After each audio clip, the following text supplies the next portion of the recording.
betrayed WCW. What in the hell is he doing here? Monday Nitro. Austin 316 says I just whipped your ass. Brett screwed Brett. The new world order, brother. Let's get this. We are at war.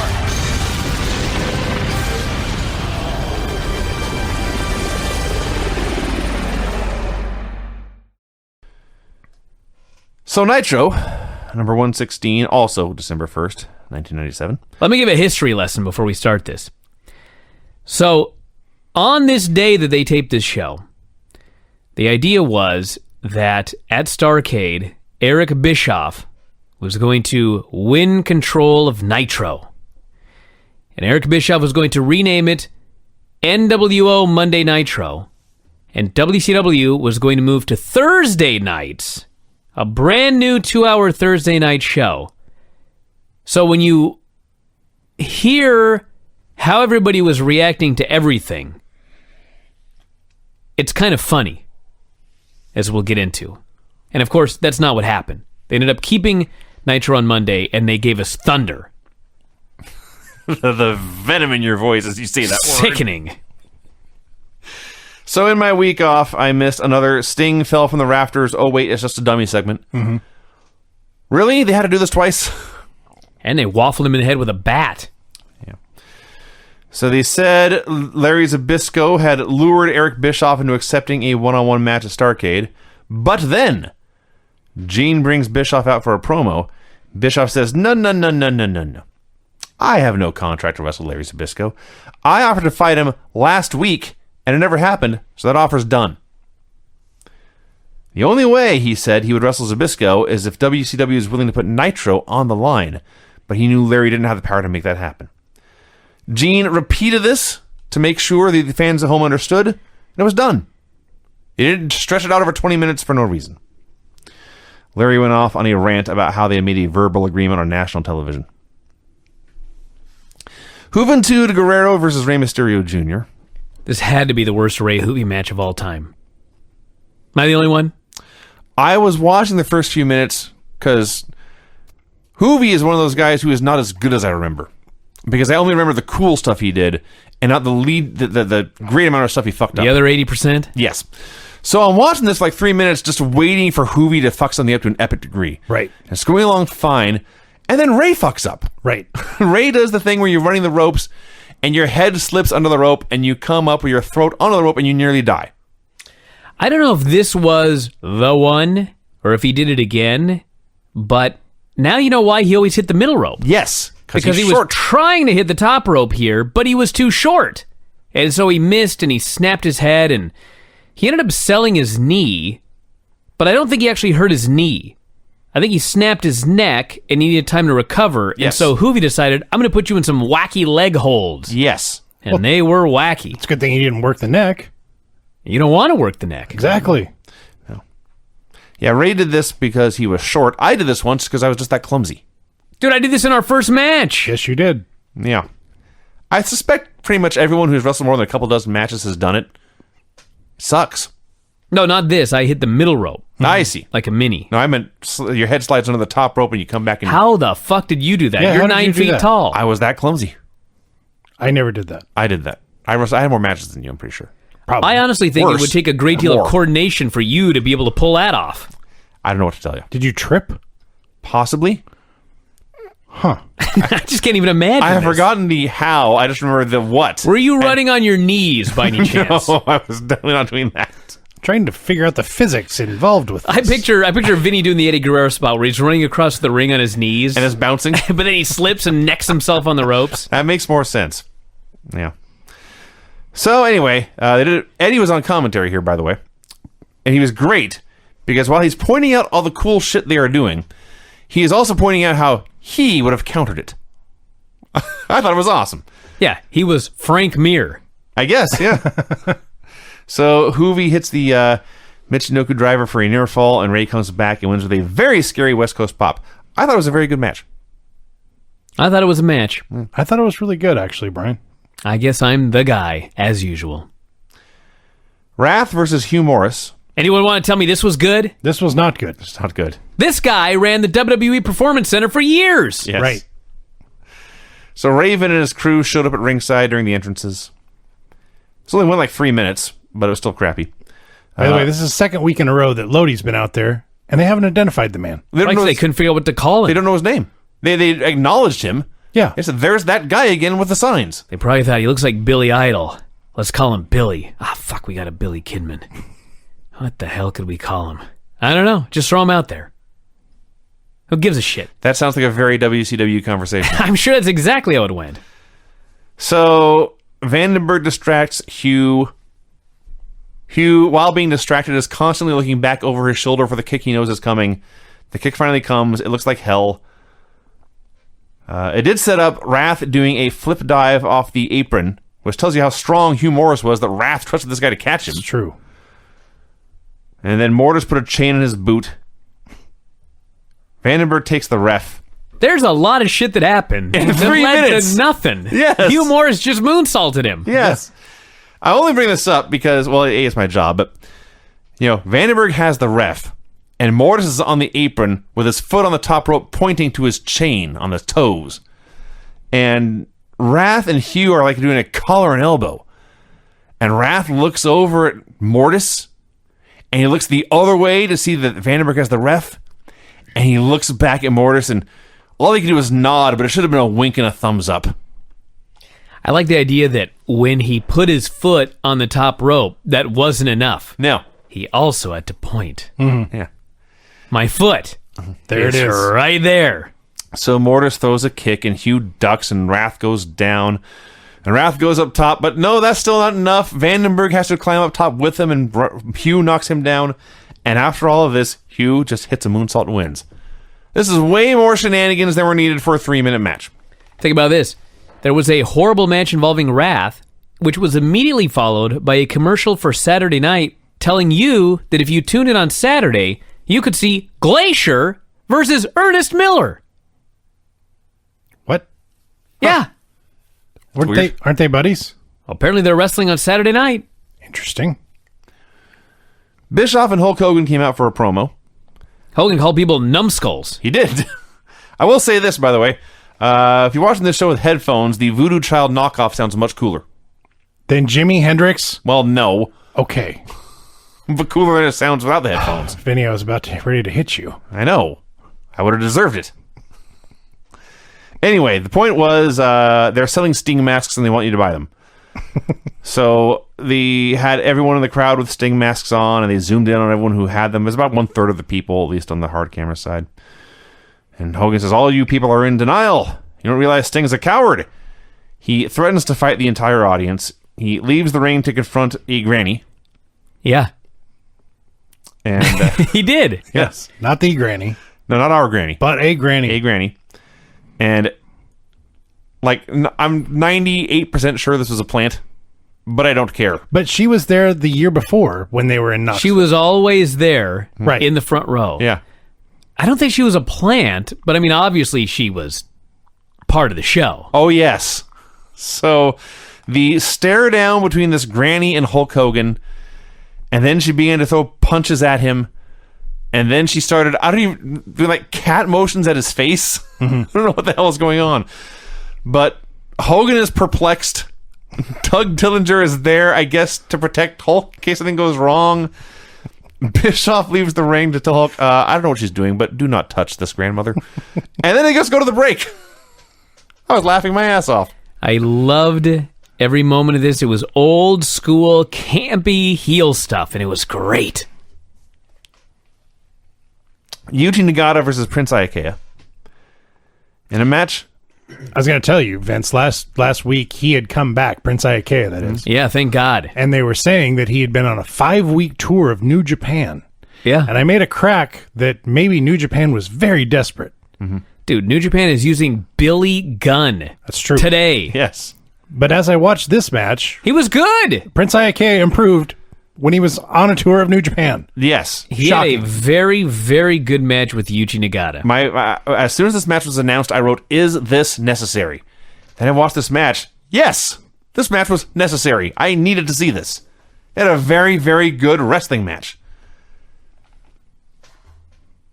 Lots of chain wrestling, which all looked good.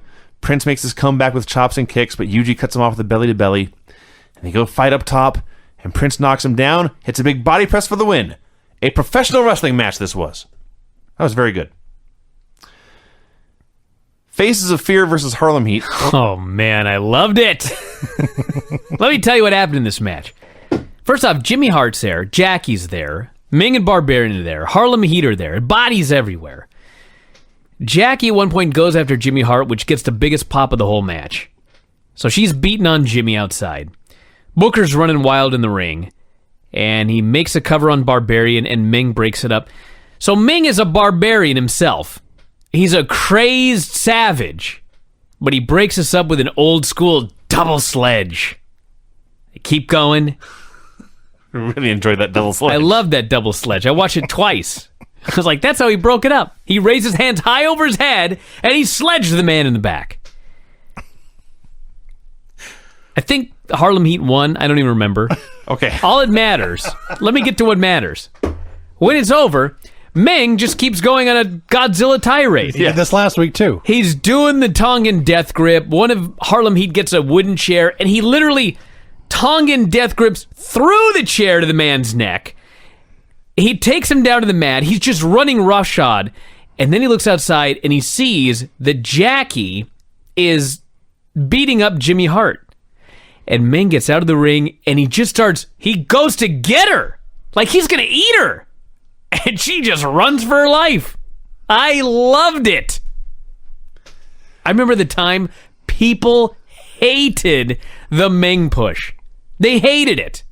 They absolutely could not understand, why do they always make Ming into such a killer? He's horrible. That's what people said. Dave gave his matches duds. I mean, come on. But man, looking back, he was so great. I understand why they pushed him. I'd have pushed him. I'd have made him my world champion. God, he was great. It's not too late. It's not! So the finish was, four-way breaks out. Booker ends up on Barbarian's shoulders. Stevie Ray kicks Barbarian in the stomach so Booker can do a victory roll. But as that is going on, Ming don't care about the pin, as Brian said. He just goes after Stevie and Tongan death grips him to death. But I think the pin was the victory roll. Yes. Okay. Yes, so Harlem Heat wins. But I was just left wondering, if you're going to have this ultimate unstoppable monster Meng, who defeats two men with his Tongan death grip, why not just let him win the match as well? The Outsiders came out for a promo. Best sign I've seen in months. They were in Knoxville, Tennessee. A fan holds up a sign that reads, NWO? WCW? Hell no! This is Ron Wright country. That's a lot of words. That's a lot of words to talk about how great Ron Wright was in 1997. Almost 98. So, Hall does his survey shtick. Nash says WCW is Lee Harvey Oswald and the NWO is Jack Ruby with a gunshot to the stomach. Yes, he threatened murder of everyone, apparently. Scott Hall versus Disco Inferno. Disco was coming off the loss to Jacqueline, and the NWO was not even humoring him with any kind of dignity. We got one flurry of punches at the very beginning, and they squashed him like the biggest geek in the world. Oh, man. Scott Hall beat the shit out of him in the corner. Yeah. It was great. The chops he was using. I love this match. Yeah. He used a choke slam, started making fun of the Giant, and they pinned him with a razor's edge. And then, just to put the cherry on top of the sundae, the Outsiders did the most cartoon, exaggerated celebration of this, like jumping up and down and pumping their fists, pointing out to everyone, this was nothing because Disco is nothing. Okerlund interviewed J.J. Dillon, who got right to the point, said that Larry could not put Nitro on the line, but he could, and he was booking Bischoff versus Zbyszko at Starrcade with Nitro at stake. Bischoff ran out to protest that Dillon didn't have this kind of power. Dillon said, yes, I do. Then no one said anything for a while. Then it ended. And what was so amazing about this was, as we noted, originally, when this show was written, Bischoff was going to win. And so when you watch this segment and you just see J.J. Dillon out there and he's just got this big grin and he's cackling and the announcers are laughing and they're all expecting Bischoff to lose, it was all being built up where they would all be absolute fools. And Bischoff was going to win in the end. It was so fascinating to watch this. And of course, at the end of the day, Bischoff lost. But it was very funny watching how this was designed when originally he was going to win. All I know is they should have never shined a spotlight on Larry Zbyszko because he spent the next hour talking about himself on every match that he was doing quote-unquote commentary for. I'm trying to remember now. He had one... I forget, he had some great line on this show. And by great, I mean terrible. Ultimo Dragon versus Psychosis. They mentioned, the announcers did, that Ultimo Dragon's daughter had undergone abdominal surgery in Mexico City and was now on the mend. It was good news. At the exact point they told this story, Psychosis does a slingshot leg drop from the ring over the top rope to the hard floor. All I could think was, this man must also want abdominal surgery. This is the same move that the... Italian. Yeah. Johnny the Bull. Thank you. Tore his urethra. Yes. Awesome. Don't do this move, people. No. Do not fly out of the ring and land on your ass on the floor. He immediately starts holding his back. Yeah. And his hip. His hips, his pelvis, and his tailbone. And back and forth for a while. Dragon won with a spinning top rope Rana and the Dragon Sleeper. Cool. Clips from a Nitro party. You know, I knew you guys, I knew what was coming. But it's time for me to defend the Nitro parties. Not this one. Nope, I'm gonna. Oh my. These dudes were total complete geeks. But you know what? These guys were having a Nitro party. They're having a huge get-together to watch Nitro. There was 8 people there. And there were a lot of them watching it and having fun.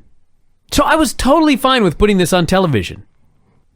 The show was cool enough that these people arranged a party on a Monday night around watching Nitro. Now listen, I realize they're geeks, but let's imagine a Microsoft Christmas party. Really? There's going to be a bunch of cooler guys hanging out than we're here at this Nitro party? Let's imagine the Safeway down the road having their Halloween party. A bunch of total dorks. I have been your Safeway. There's that guy with the afro. That guy was cooler than anyone in this Nitro party. Let's imagine your dentist and his dentistry office getting together for the holiday party. Dude, Nitro bunch of balloons dorks for everybody. There's dorks everywhere, is my point. There's no group of cool folk that are out there. They're all geeks. That's a fair thing to say, actually. Like these wrestling geeks are any bigger geeks than any other group of geeks. Hey, your cabinet making cacophony of goofs? Gotta be a bunch They're of geeks. They're far more entertaining, that's for sure. I'm sure they are. I'm sure they but do don't tell me they're not a bunch of geeks just like these Nitro Party geeks. Okay. Imagine radio hosts doing a Christmas show. Bunch of fucking geeks. Yeah, that's true. That's a fact. All right. Now let's talk about a Don't defend this. Can I edit that out? Listen, the match was fun. Chris Benoit destroyed Kidman. Yeah, destroyed him. Supposed to be Chris Benoit versus Raven, but Raven announced although he had signed, he made the rules and he would wrestle when he said so. He was not wrestling tonight. He was sending Kidman in to do his work for him. So Kidman went in to wrestle. Wrestle? He went in to take a glorious beating. To absorb blows repeatedly. Chris Benoit, who was a very good pro wrestler, beat the holy snot out of him. It was greatly entertaining. He would have beat this man and then go to the corner and call out Raven, dare him to come fight, and Raven would stand in defiance.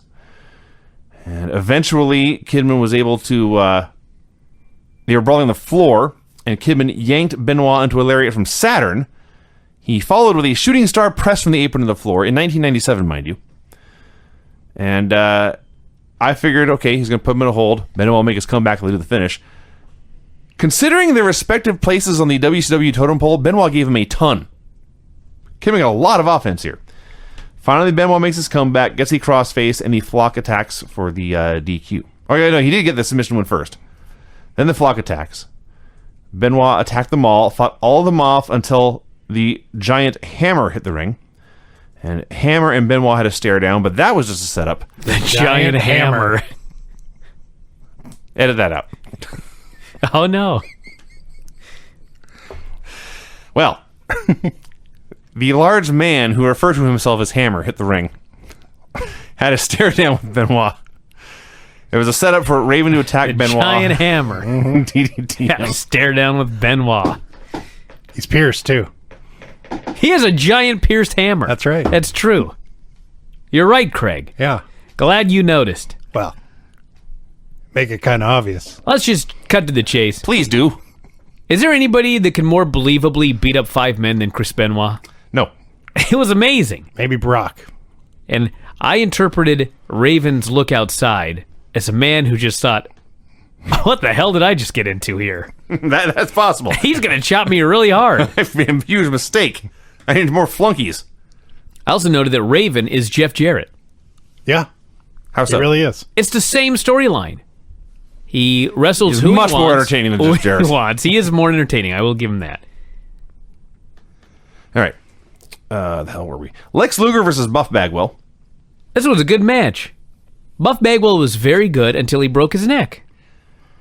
It was similar to the Ming thing, where I thought, if you're going to put a guy over this strong afterwards, why not just let him win the match? Because you see, Lex is running wild, making his comeback. He hits the power slam, calls the rack. Vincent hits the ring. And Brian, here's something you've always complained about. As soon as Vincent hit the ring, the ref called for the DQ. Good. Even though Lex killed him. At Yep. no point was Lex in danger. Yeah, he never laid a hand on Lex. No. Because you're not allowed to have an extra man get inside the goddamn ring. Then they need to keep the rules consistent, Brian. Why are you telling me this? I've been arguing this for years. I know. I can enter the ring with a gun, but as long as they don't pull the trigger, it's okay. Absolutely. That's stupid. You hear me? Stupid. Anyway, Lex ended up racking Bagwell and Vincent anyway. Yeah, Vincent successfully went up for the rack. That's the most notable thing of this match. I didn't think he'd be able to. I thought he'd somehow fuck it up. And you know what's weird? There are all sorts of stupid run-ins in WCW. But the fans were totally, completely satisfied with a horrible DQ because Luger racked both men afterwards. Multiple on one show, by the way. That was literally enough for them. That's true. They like this Lex. NWO did their own hype video running down DDP, basically showing everyone in the NWO laying him out repeatedly. Then we got Paige versus Kurt Hennig in the main event. They're doing this match, and totally at random, the ref goes down. Do you know what happened here? I assume the fans hit him in the eye with a bottle. So, they're doing this match, and Randy Anderson just collapses. Mm-hmm. And you can see Kurt Hennig, he's in control, and he looks over at the guy, and he's like, what the fuck happened? He's holding his head, by the way. Probably thinks, did this guy like have an aneurysm or a heart attack, or why is he down? So he immediately takes DDP to the mat, and he puts him in a long chin lock to find out if Randy Anderson's alive. Some fucking fan threw a golf ball Christ. and beamed him right in the head and fucked him up. Yeah, that'll do it. And he managed to finish the match and everything like that, but he was messed up. And this is what happens when you encourage the fans to true. jump the rail and throw shit at the ring. Yeah. You can't do that. Golf ball. A golf ball. It's maniacal. So yes, the ref goes down, holding his eye, and all three men are down laying there as they determine, is this ref okay to continue? Can we keep going? And eventually he survived, and they did. It was still mostly just sleepers and chin locks anyway. And then Paige makes his comeback when Rick Rude comes down, and then Paige hits the diamond cutter, and then it becomes, I believe this is the exact same finish they did for about 2 years in a row, where they do the main event, the babyface is his finisher, and the NWO attacks for the DQ. Yeah, and Rude comes down and yanks Randy out of the ring, who just got hit in the head with a golf ball. That is also Throws true. him headfirst into the ground. Bet he loved that. That was the end of Nitro there. No, Vinny. You're not going to talk about Hulk Hogan's fucking diamond cutters? Oh yeah, they beat up Paige forever, and Hulk Hogan and attempted to hit diamond cutters on DDP. They were poor. Craig, would you like to describe these diamond cutters? Well, he grabbed him in These were the headlock. goddamn worst diamond cutters ever in the history of this business. Were they worse than his figure 4? No. They weren't. The figure 4 where he put the top leg under the other leg because he was so goddamn bad he couldn't figure out how to do a figure 4. They're confusing moves, Brian. He did the worst diamond cutter I've ever seen, and then he did a second one, which was worse than the first. Yep. He's Hulk Hogan, man. You sound surprised. Vinny, go give Craig a diamond cutter right now. Like, No. how can you not do a diamond cutter? It's not like he was asked to do a fucking 450. Your floor double enforced? It wasn't like I can imagine Hulk Hogan fucking up a Sister Abigail. Now I want to. But a goddamn diamond cutter, you grab his head and you fall on your fucking back. Why is it so hard? Why could Hulk Hogan not do anything right? He was a entertainer. I understand that. What do you want me to do? You grab his head and you take a flat back bump. Hey, here's Jesus a news Christ. flash. Hulk Hogan, who was a wrestler, wasn't much of a wrestler, Brian. I just can't believe it. It's true. Then they all mock Sting like I'm mocking the two of you right now. We're doing another match. Yeah? I want Vinny to execute A diamond cutter. diamond cutter on Craig. To see if we can do it better than Hogan I and want to Page. see if you guys can do it better. Huh. Because you can't not. You're probably right. Anyway, everybody, now that is the show. Right. And that's it. Nitro 117, also December 8th, 1997. Boring as can be. Larry Zbyszko is off preparing for his match against Eric Bischoff, so Bobby Heenan, Mike Tenay, and Tony Schiavone are on commentary. I wish they'd had videos of Larry doing katas. Yeah, you know? Maybe they do, I've forgotten. But they should. So Conan versus Ray Traylor is the opener. Let's stop right there. We saw the I wish I could. Big Boss Man versus Conan. They did one wrestling move. One. They stalled forever. They brawled a bit. They stalled some more. And finally, Conan has Ray set up for a corner charge when the lights go out. Not a moment too soon. For a long time. Like a minute passed before the lights came back on. We got such helpful commentary from the announcers as, I can see heads. When the lights come on after a whole minute, Conan is laid out. Everyone else is confused. Ray puts a foot on Conan's chest and takes the win, still bewildered as to what was going on. I don't know the answer to this question. If anybody was at this Nitro, you can fill me in.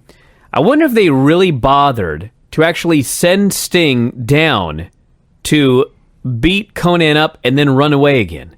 Because the lights were out for a long time, and there were a couple times when the lights went out that people were actively cheering. So, like, something must have been happening. That's a good question. They recapped DDP getting beat up last week.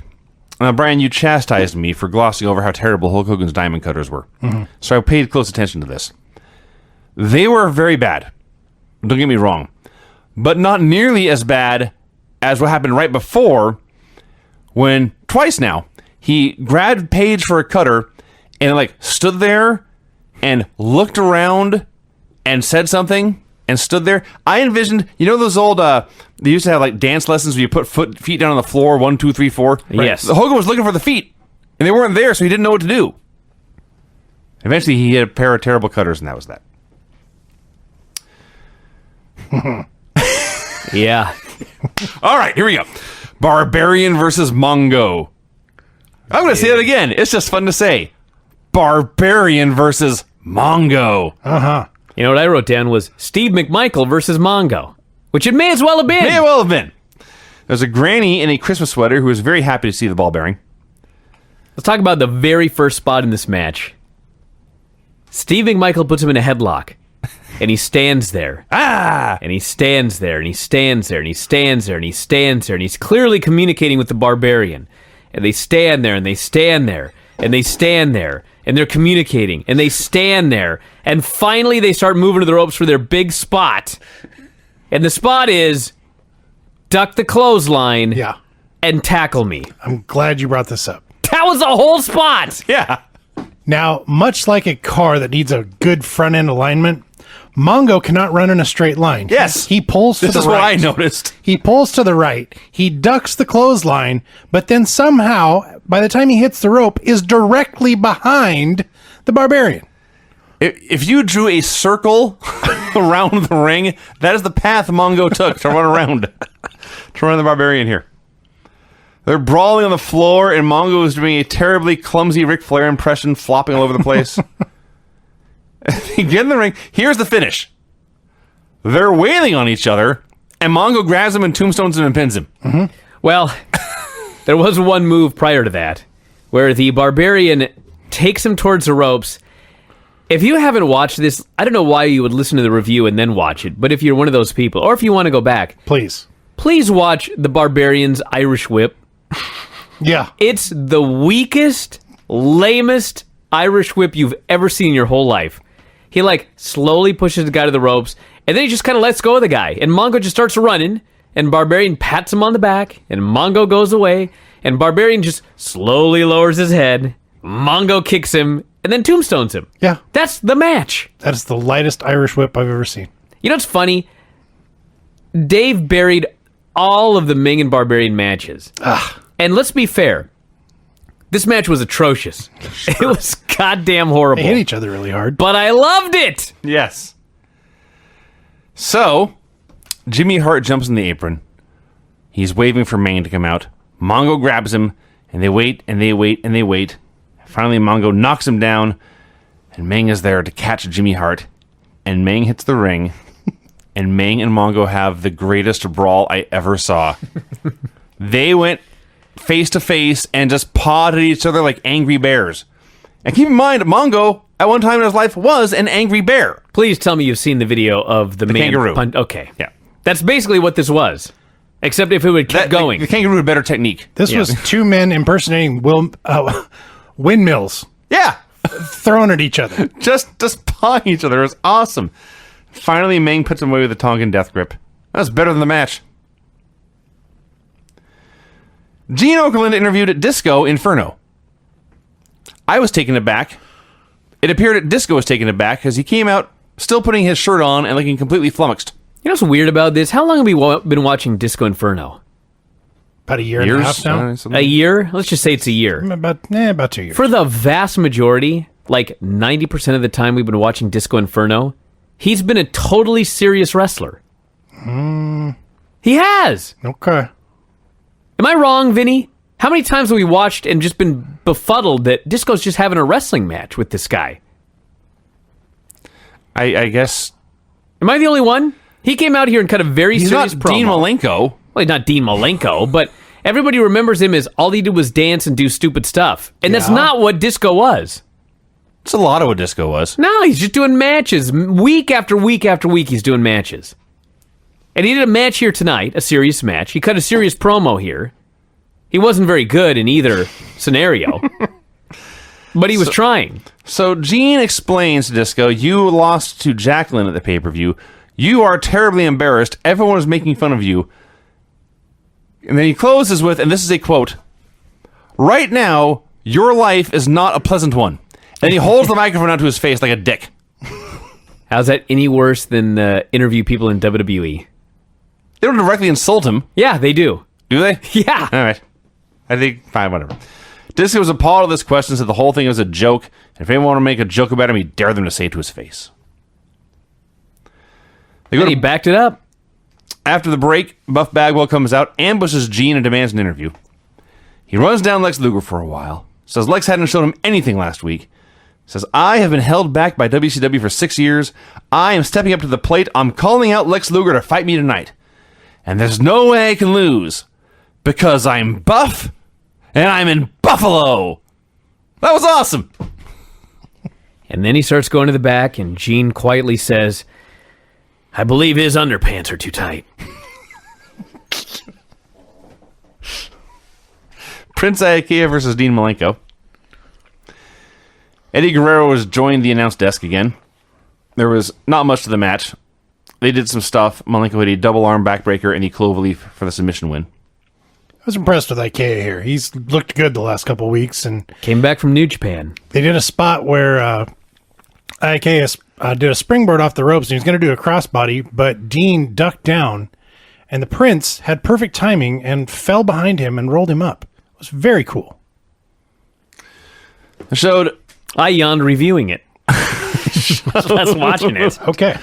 Buffalo Bill football players Jim Kelly and Bruce Smith in the crowd.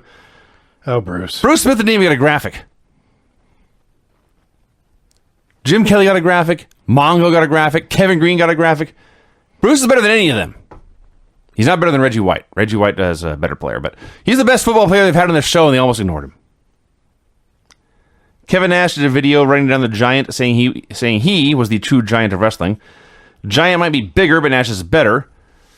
Giant was afraid to fight Nash when he was healthy, but as soon as Nash gets knee surgery, there's the Giant calling him out. They took away the Giant's chokeslam, so he was fucked, and he promised to finish him off at Starrcade. This is very good material, and Kevin Nash cut it half awake. Oakland then called out the Giant, who had his arm in a cast. Oh, my lord, the Giant. So if you recall at Starrcade, Kevin Nash almost kills the Giant. Tries to powerbomb him. Giant's 100 pounds heavier than last year. Not now. Oh, what are you talking about? He's huge here.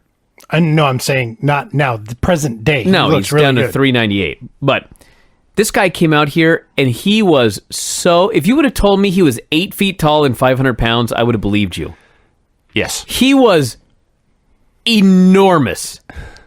And Kevin Nash, with his gimmick legs and his skinny frame, like he thought, I'm going to powerbomb this guy.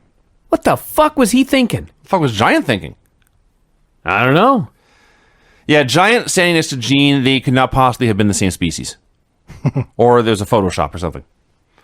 So he accepted Nash's challenge for Starrcade, and even though his hand was in a cast, he promised to chokeslam him. What he said was, I got a surprise for you at Starrcade. It's a chokeslam. That's not a surprise. Like, that's a shitty surprise, dude. It's the worst birthday surprise ever. Surprise! Ah! They showed Nash hitting a Sting dummy with a bat. I don't know why this had to be aired. I guess just to reinforce what happened at the end of the show. Yes, Exactly. that's why. All right. Chris Benoit versus Raven. Okay, hold on. So they bring in Lodi, Yes. and he's going into the ring, and Tony Shivani says, I've discovered this man's name. Lodi. He pauses for a second and Like then the says, Cretan song. I apologize. California City, isn't it? It's Lodi. CCR. Can you quit killing my gimmick here? Sorry. He says it's Lodi, and then he corrects himself to Lodi. Now, the man looks like Billy Idol, Right. so his name is Idol spelled backwards. Correct. I was unaware that there's like a pronunciation that you can fuck up. Well, Lodi is a city. It's not Lodi, it's Lodi. Right. And then, for half the match, he's fixated on how you must pronounce it Lodi and not Lodi. I will say the best part of this.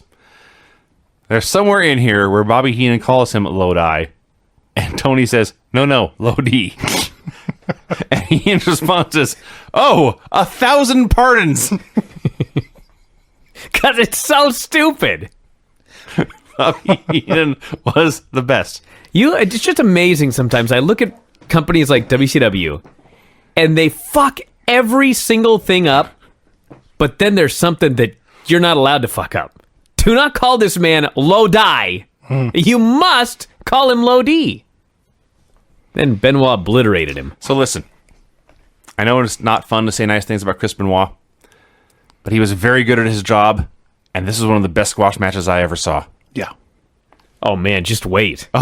Just wait This, for in the hindsight, David Flair match. This, in hindsight, is the best program ever, because it's just Benoit doing squash matches building up to a match with Raven. Great! I hope it goes 3 years. Raven wasn't even in the building this time. No. Well, he was sick. I see. And so they turned it into a storyline that without him, there's no direction, and the flock is fucking up left and right. Not that Lodi would have done all right with Raven there. He was still going to get obliterated. But listen, I have done a pretty good job trying to separate Chris Benoit, the wrestler in the 90s, from Chris Benoit, the human being. I feel I've tried very hard to just wipe that part out of my mind so we can look back and try to have fun and not think about it and try to just review these shows as if we're watching them for the first time.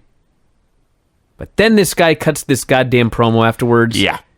I mean, seriously, it'd be way too difficult to go and just delete Chris Benoit from all of the Nitros and everything that they've got in the WWE network. But can someone go back and fucking get rid of this stupid fucking promo? Yeah, I didn't even write this down. I didn't write it down either. Yeah. And I've already successfully blocked it out of my mind. I just wrote it was terribly uncomfortable. I watched it and I just could not even believe. How can you leave that in? I don't know. Let's move on. Oakland brought Ric Flair out for a promo. Flair ran down everyone in the NWO. He challenged Kurt Hennig to a cage match at Starrcade. And then Gene says, "Can I get your opinion on Bret Hart?" And Flair pauses, and he gets a little smile. Now, before you say what he said about Bret, this very week, Bret Hart had done an interview, and he had talked about how he was very, very sorry about a lot of the terrible things that he had said about Ric Flair back in the day. So what did Flair say about Bret? Flair says, "Bret Hart, you call yourself the greatest of all time, and that might work when you're writing your column in a newspaper in Calgary. But if you ever find your way to Charlotte, meet up with me and I will show you the truth." He says, "You joined the NWO just to avoid me." And he sucked up to the crowd and says, "Comparing Bret Hart to me is like comparing John Elway to Jim Kelly." John Elway, at the time, was the reigning Super Bowl champion, and Jim Kelly was retired. This is a poor analogy. Well, Jim Kelly was here. I realize that. He was trying to put him over. I realize that. Babyface pop. Did not work. Hugh Morris versus Randy Savage. Randy Savage versus Hugh Morris. I don't know. It's Nitro. I know. Nitro would just do weird stuff like this. They just put matches together. Yes. They put names in a hat and they drew these two. Yeah. Every show is Battle Bowl. But a legit draw. Yeah. Savage goes over to mess with Jim Kelly and Bruce Smith, flips Kelly's hat off. Hugh attacks him, and he holds him so the Bills can get some offense. Oh, my. It looked bad.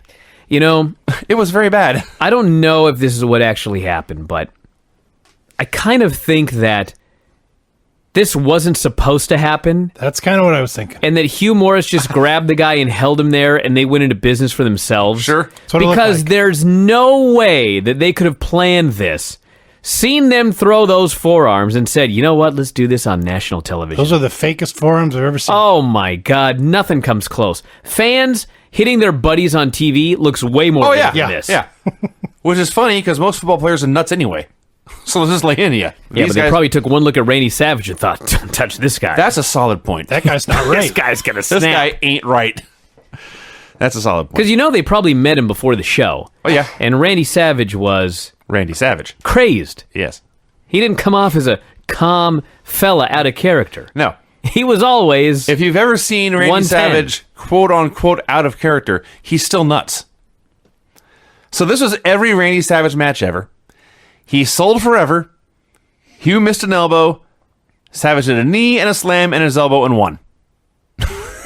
Actually, no, he hit the elbow, pulled him up at 2. You were right. Hit another elbow, pulled him up at 2, and then just punched Charles Robinson. Mm-hmm. Who Because took the greatest bump ever. they can't have Randy Savage beat Hugh Morris Guess here not. on television. So the lights go out again for a long time. There's electric shock noises like a Jacob's ladder. The fans start to cheer. The announcers have no idea what's going on. Finally, the lights come on. Hugh's still dead. Sucks to be him. But Randy Savage is laid out wearing a Sting mask, and they go to commercial. Heenan said 20,000 people cheering at darkness. I like when, I think it was Tony said, "This is eerie." Heenan says, "No, this is Buffalo." Buffalo. Heenan was the best. Have we ever mentioned that? They go to break, and they come back, and here is where Eric Bischoff and Rick Rude came out. Yeah. Rick Rude, Brian described this in great detail earlier, but there is no question. Rick Rude is a man to be taken seriously and respected and obeyed. Dude. It was like the announcers did his bidding, and I was here covering my eyes just like he asked. He puts them in the see no evil, speak no evil, hear no evil poses. And I mean that quite literally. He grabbed their hands and put them there. But he didn't have to do Bobby's. Bobby was smart enough to know this man was scary enough and he has a bad neck. I will just take the pose that I know he wants me to do. Right. He leaves, and the announcers are so petrified they still can't move. They're like peeking, but they're putting their hands back. For a long time, they just sat there because they were terrified. I believed every word that was coming out of his mouth. Rick Rude, I think, may have killed them if the lights had gone off a third time. This was awesome. Disco Inferno versus Saturn. It came out, then went to commercial. We had a cool Sting Hogan promo for Starrcade. They came back, the announcers could still barely maintain their composure. Now, I saw a totally different Disco Inferno here than we have seen. He was not cowardly, he had no interest in dancing, he was pissed, he was aggressive, and he was violent. I've been doing this for a while. Don't you remember all those Disco Alex Wright matches that you thought would just be ridiculous, but they just had a match? Not like this. No, this was a very serious disco. This is House of Fire Disco. He was still disco. He was all Disco Inferno. So, they go brawl outside. Saturn gets thrown into the flock. Lodi takes a stunner into the guardrail. Disco throws Saturn back inside and continues his assault. Everything's going fine, and there's about 8 seconds of clusterfuckery. Where like, Disco does like a half whip, and Saturn starts running and stops and starts and stops. And he comes back, and neither of them knows what to do. And finally, Saturn says, "Fuck this!" And he starts to suplex and throw Disco all over the place. And finally, Disco hits a stunner to win the match and the title out of nowhere. And the flock attacks, but Disco grabs his belt and flees. Nitro party clips. You know, in 2016, Yes. when I see two guys say they're just too sweet and put their fingers together, I don't think of the NWO, I think of the Young Bucks. Mm-hmm. The Young Bucks would have beat all these guys' asses. Just knock the shit out of them. Well, yeah. Buff Bagwell versus Lex Luger. Mike Tenay notes that Luger had actually played with Kelly in what he said was the World Football League, but it was in fact the USFL. Oh, man. Mike Tenay got a fact wrong. Jiminy Christmas. Yeah. So the first part of this match, with Bagwell doing all his wacky posing and Luger cutting him off and making fun of him, was so great. Bagwell had so figured out how to be a clowny heel. He would hip toss Luger. Mm-hmm. Luger would take a bump. Mm-hmm. Bagwell would pose. He'd pose. He'd do that run-in-place dance he had. He'd go look into the hard camera on the apron and talk about how great he was. And then Luger would run at him again. Mm-hmm. He did hip toss, wash, rinse, repeat. And finally, Luger's had enough, so Bagwell hits an arm drag or something. And he essentially does the Shawn Michaels kneeling bicep pose, and Lex stands up behind him and flexes his pecs. And now you know there's going to be trouble. Lex makes his comeback. Scott Norton comes out. Let's talk about our main man, Nick Patrick. Fucking it up yet again. Get to this. Here's what the finish is on paper. So, Luger is outside, and 3 members of the NWO are going after him. And he's fighting them all off. And as he's fighting them all off, and they're triple teaming him, he gets counted out. Well, he's fighting them, and one guy falls down, and then another guy backs up, and he's just standing there. There's nobody touching him. There's nobody within 5 feet of him. And Nick Patrick walks over, and he's right above Lex Luger's head, shouting at the top of his lungs what number he's at. And Luger has to pretend like he doesn't notice. And then he goes after Norton, and he gets counted out. I was like, Patrick, you are the fucking worst. This made Luger look like such an idiot. Can't Patrick go back to the NWO again where he was entertaining? He's such a bad ref. So yeah, Buff wins. What a geek. The NWO does a video burying Roddy Piper. Had a Sting hype video showing him hiding in the rafters and beating up the NWO. Scott Hall versus DDP. I believe this match went 5 minutes, and 4 minutes of it was one abdominal stretch spot. This was every Scott Hall DDP match you could imagine. Mm-hmm. So the NWO runs in for the DQ. Now last week, or maybe 2 weeks ago in the show I missed, but there was an NWO beatdown when a Sting dummy descended from the ceiling and plunged right through the ring. Tell you what else you missed. When that happened, I said on this show, you know what they should have done? Is the dummy should have fallen from the ceiling and gone through the ring, and they hit it with a bat a couple of times, but then they go to get it, and it's the real Sting. That's what he said. And I was so mad they hadn't done that. But then? You owe WCW an apology. That or they stole my idea. Or they stole your idea. And Another timeline. Yeah. So, yes, they're beating up Paige. A Sting dummy descends from the ceiling and plunges through the ring again, not to be seen. So the NWO is all having a great laugh. Hogan starts to cut his promo. I laughed so hard when he said Sting is such a coward, he's afraid of my triceps. Sometimes Hulk Hogan really, really was great. I loved when Hulk Hogan says, "What a dummy." And then he howled with laughter. Yes. And then when they want to get the dummy out from under the ring, Hogan is so over the top campy. Like, "Bring me that dummy, brother. I'm going to lay a beating on it." And you know what's going to happen. Yeah. You know what I mean? But it worked. So, 3 guys go to drag this dummy out of the ring. Even the announcers are like, "Oh, they're making such a show out of this. Like, it takes 3 of them to drag this dummy out." Never mind, the dummy has plunged through the ring. Clearly it has some heft. So they lean the dummy against the ropes and leave it there for a while.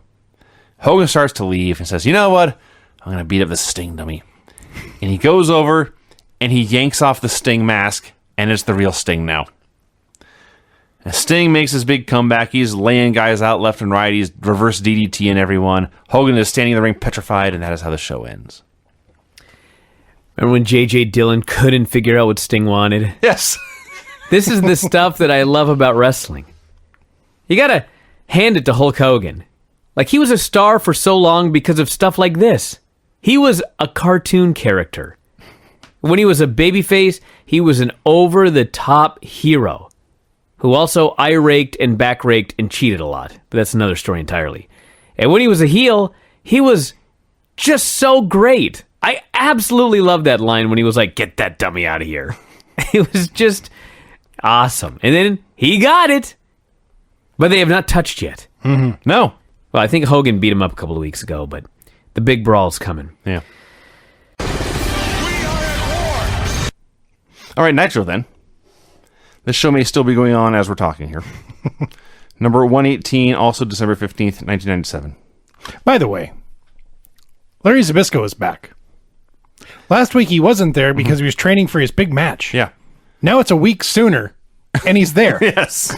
He still hasn't had the big match. Well, Craig, if you'd ever trained for a big match, you know that sometimes to avoid overtraining, you've got to back off a little bit. Do you really believe what you're saying right now? Yeah. Okay. Yeah, it's true.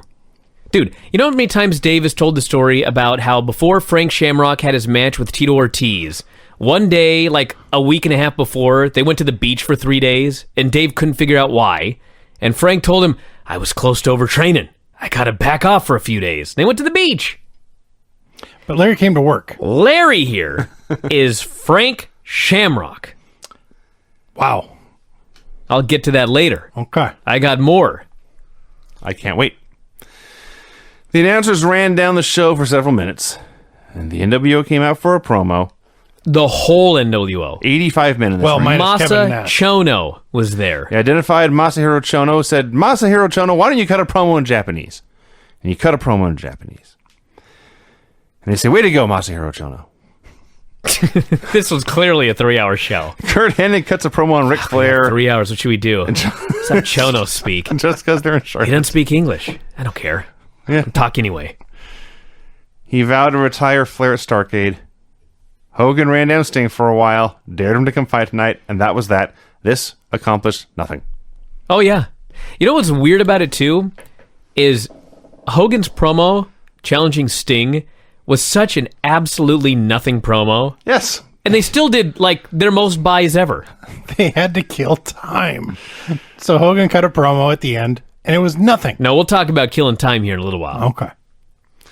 The NWO did a hype video running down Larry Zbyszko. And they ran a second, completely separate hype video running down the Steiners. They recapped Flair running down Bret Hart last week. At this point, I asked, "Is there any wrestling on the show?" Boy, did I learn my lesson. Yeah, don't do that Don't again. ever ask for any wrestling on the show, because I got Vincent versus Ray Traylor. Hey, listen.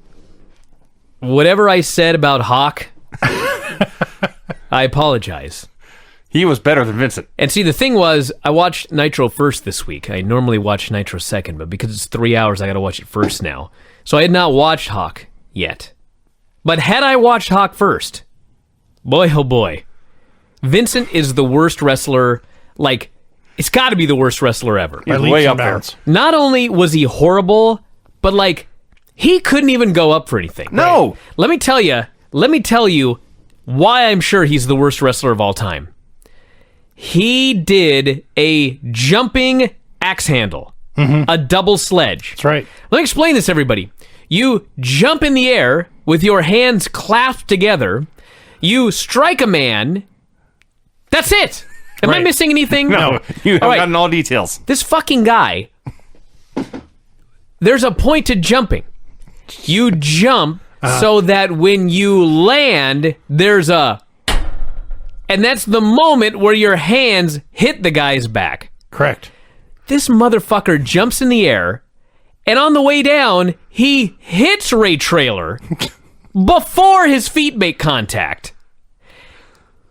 Stiffest fucking double sledge you've ever seen. And he knocks himself off balance by hitting the guy before his feet hit the ground. He can't go up for anything. He couldn't go up for a body slam. He couldn't go up for the fucking Ray Trailer, the Trailer Park Slam, they're calling it. Trailer trash. Dead weighted him on every single move. And of course, you dead weight Ray Trailer. Ray Trailer just slams you on your ass as hard as he can. He doesn't care. This was like the worst. This was worse than any Bariquas match. This was worse than any match on Nitro. This was worse than any match in TNA, with the exception of the Survivor chick. This was worse than any match I've seen this year. This was atrocious beyond description. All this in 1 minute and 51 seconds. We spent way more time talking about this match than it actually happened, but we were also way more entertaining than this match. We had a giant Kevin Nash video package, at which point Tony Shivani, who got into this calling a legit sport in baseball, said with a straight face, "These are the two biggest men in the history of the sport." Yeah. Liar. You are a liar. Yuji Nagata versus Disco Inferno. Listen, I hope you guys saw on the board that I was right about Disco Inferno. He has been a serious wrestler more often than not. I noticed it in this match, Brian. And he was again here. He had a serious match. Even though he had Shake Your Booty on his ass, he had a serious match with Yuji Nagata. And beat him. What I love is he's been doing the stunner for a while now. So he hits Sonny Ono with a stunner first. Then when it's time to finish off Yuji, first he sets him up with the stun gun. Yeah. Which is stunning Steve Austin's finisher. Then he hits the stunner and wins. I imagine the Fez Press and the $1 Million Dream are coming. He is now 2-0 in his title reign. There was one something or other. Right before the finish, Disco wants to give him an Irish whip. Yuji Nagata does not want to be whipped into the ropes. And he grabs the ropes and he holds on for dear life. And there's a long struggle, and then finally, Disco wins. I don't know what happened. How about the capo kick that Nagata hit on Disco? Yeah. It's a great match. Ow! He killed him with it. You know what was a great match? Really, I was disappointed. Fit Finlay and Dean Malenko? Yeah. Oh. I mean, it was good. I saw these two men get in the ring, and I just sat back and I cracked my knuckles, got some popcorn. I have never said this before in my life, what I'm about to say, but I mean this. Everyone needs to go to the network, queue up this match, just to see these men do snapmares. They were so awesome. You can have your super kicks and your 450s. Just show me two guys doing wrestling that looks real. I'm excited. Eddie Guerrero was on commentary, writing down Dean, says it's very boring to travel with him. Third week in a row he's been on commentary during Dean matches? Something like that, yes. 3 or 4. He begins to make his way down to ringside. Dean spies him coming in, but this distracts him, and Finlay drops him from behind, hits a tombstone for the win. It was pretty good. I liked it a lot. It was not nearly as good as the next match. This match was fun. The NWO did a video writing down Roddy Piper, and then La Parka and Psychosis versus Rey Mysterio and Juventud Guerrera. You know what's so awesome about this match? They did an old school Southern style Exactly. professional wrestling This match is four luchadors. with crazy lucha moves. This is four luchadors doing an impression of a U.S. style tag match. It was great. A lot of the time was clunky, a lot of the time was great. The coolest thing they did, one of the coolest things I've ever seen.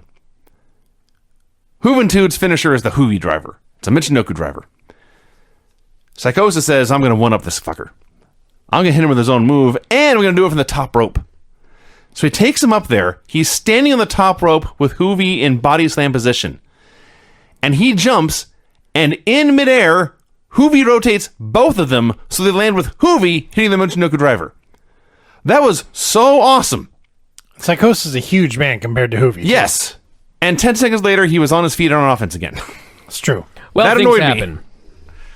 I just loved it was Hoovy making a hot tag.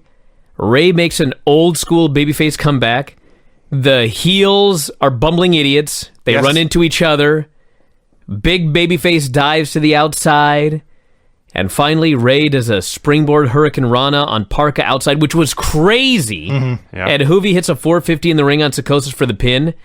If they would have done this match like at house shows for 2 months, Yeah. they would have showed up on pay-per-view and had the best match in history. True. That's a good point. Yeah, it was funny because during the heat portion of this imitation of a tag match, like I say, it was really, really clunky and really flat, but that just set up Ray and Hoovy running wild with every acrobatic move you've ever seen, and the crowd went ballistic. I loved this match. Even Juventude looked good in this match. Absolutely. He was a great Ricky You know Morton. what? In this match, he may have been the best guy. In this match. Okay. For this I 8 don't know if minutes, I'd go that whatever far. went. I thought Ray was spectacular. Dude, Ray was awesome. La Parka was awesome.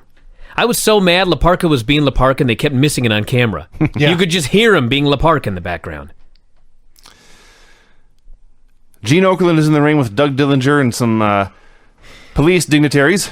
I will let you talk about what everybody said, but I just want you all, as you listen to this, to realize that what happened was Ric Flair was very calm and quiet and dignified when the policemen were there. Right.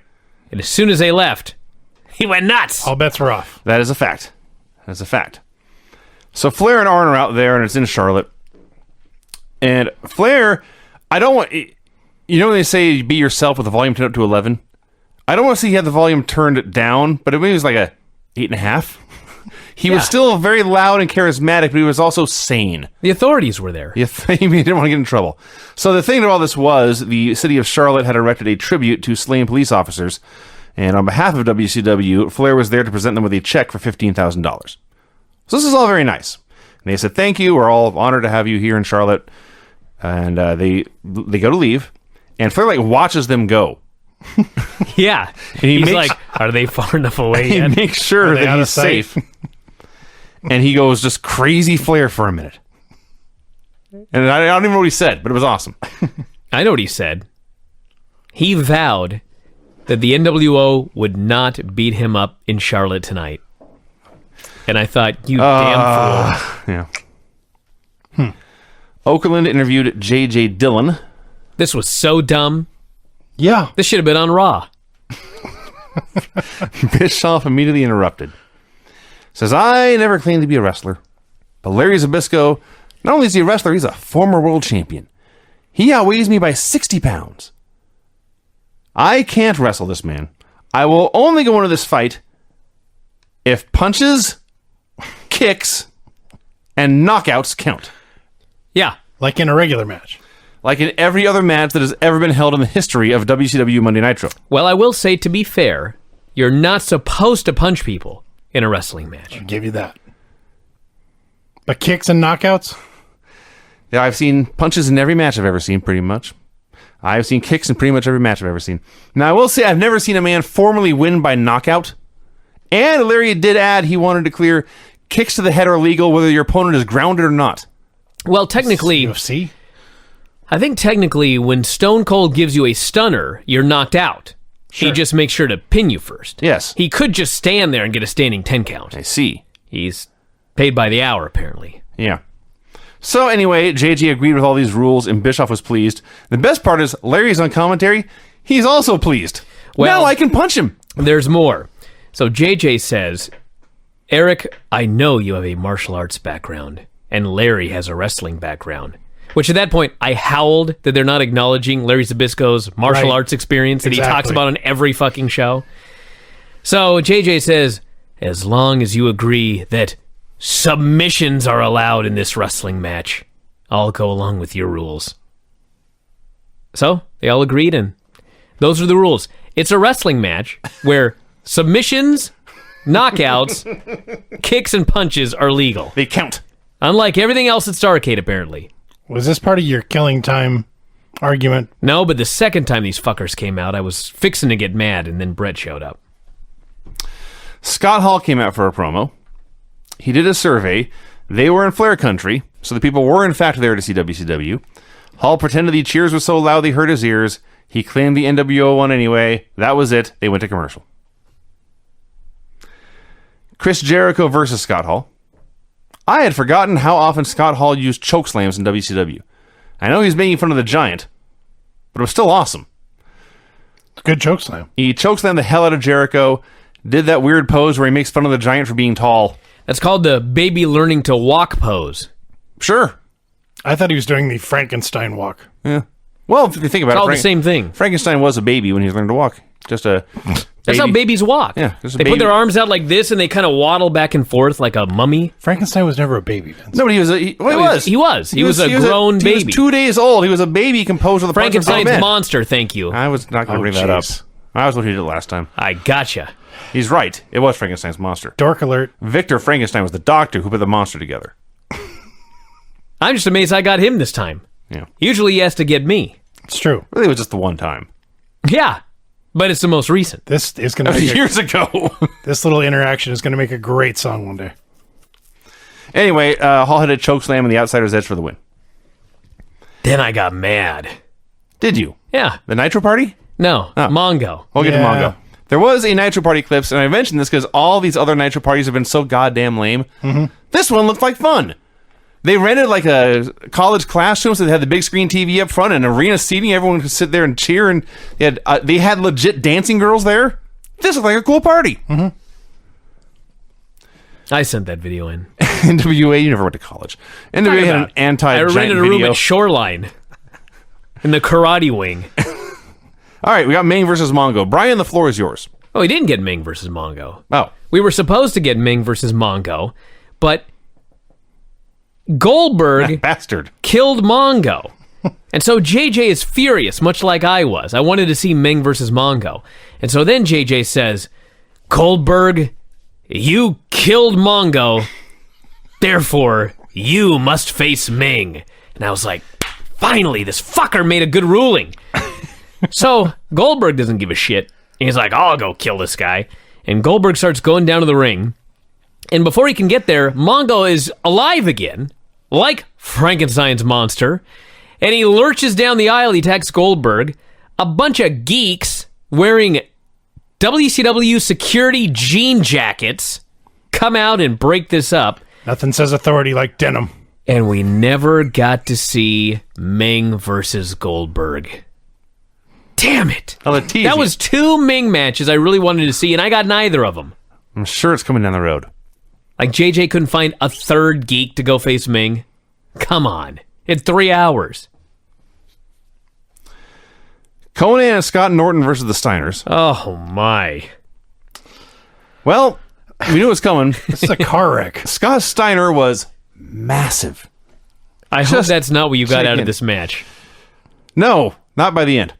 So he's press slamming dudes and suplexing them all over the place. And then Scott Norton's in there with Rick.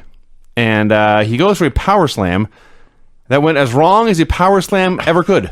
This is the one, because I was watching this Sunday night. It was at your house.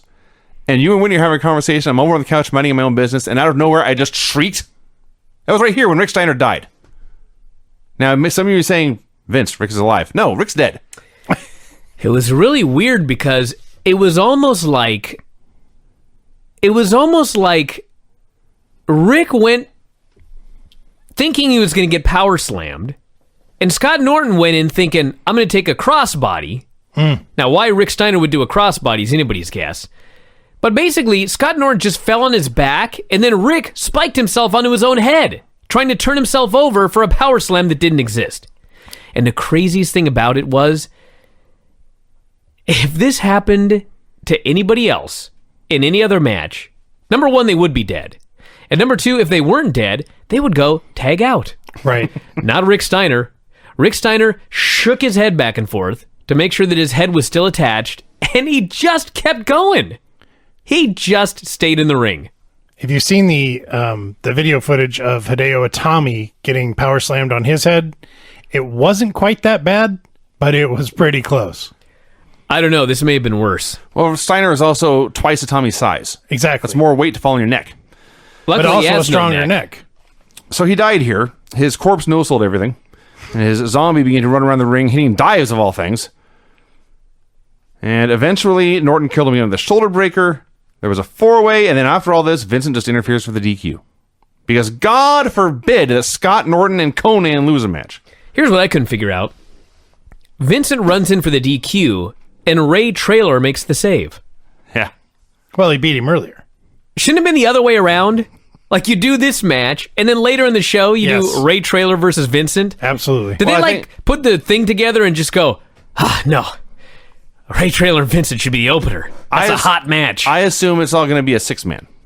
I can't wait for that. Scott Norton, Conan, and Vincent versus Ray Traylor, Scott Steiner, and Rick Steiner's ghost. Because Rick Steiner's dead. You know what else? Horrible. You know what else was notable?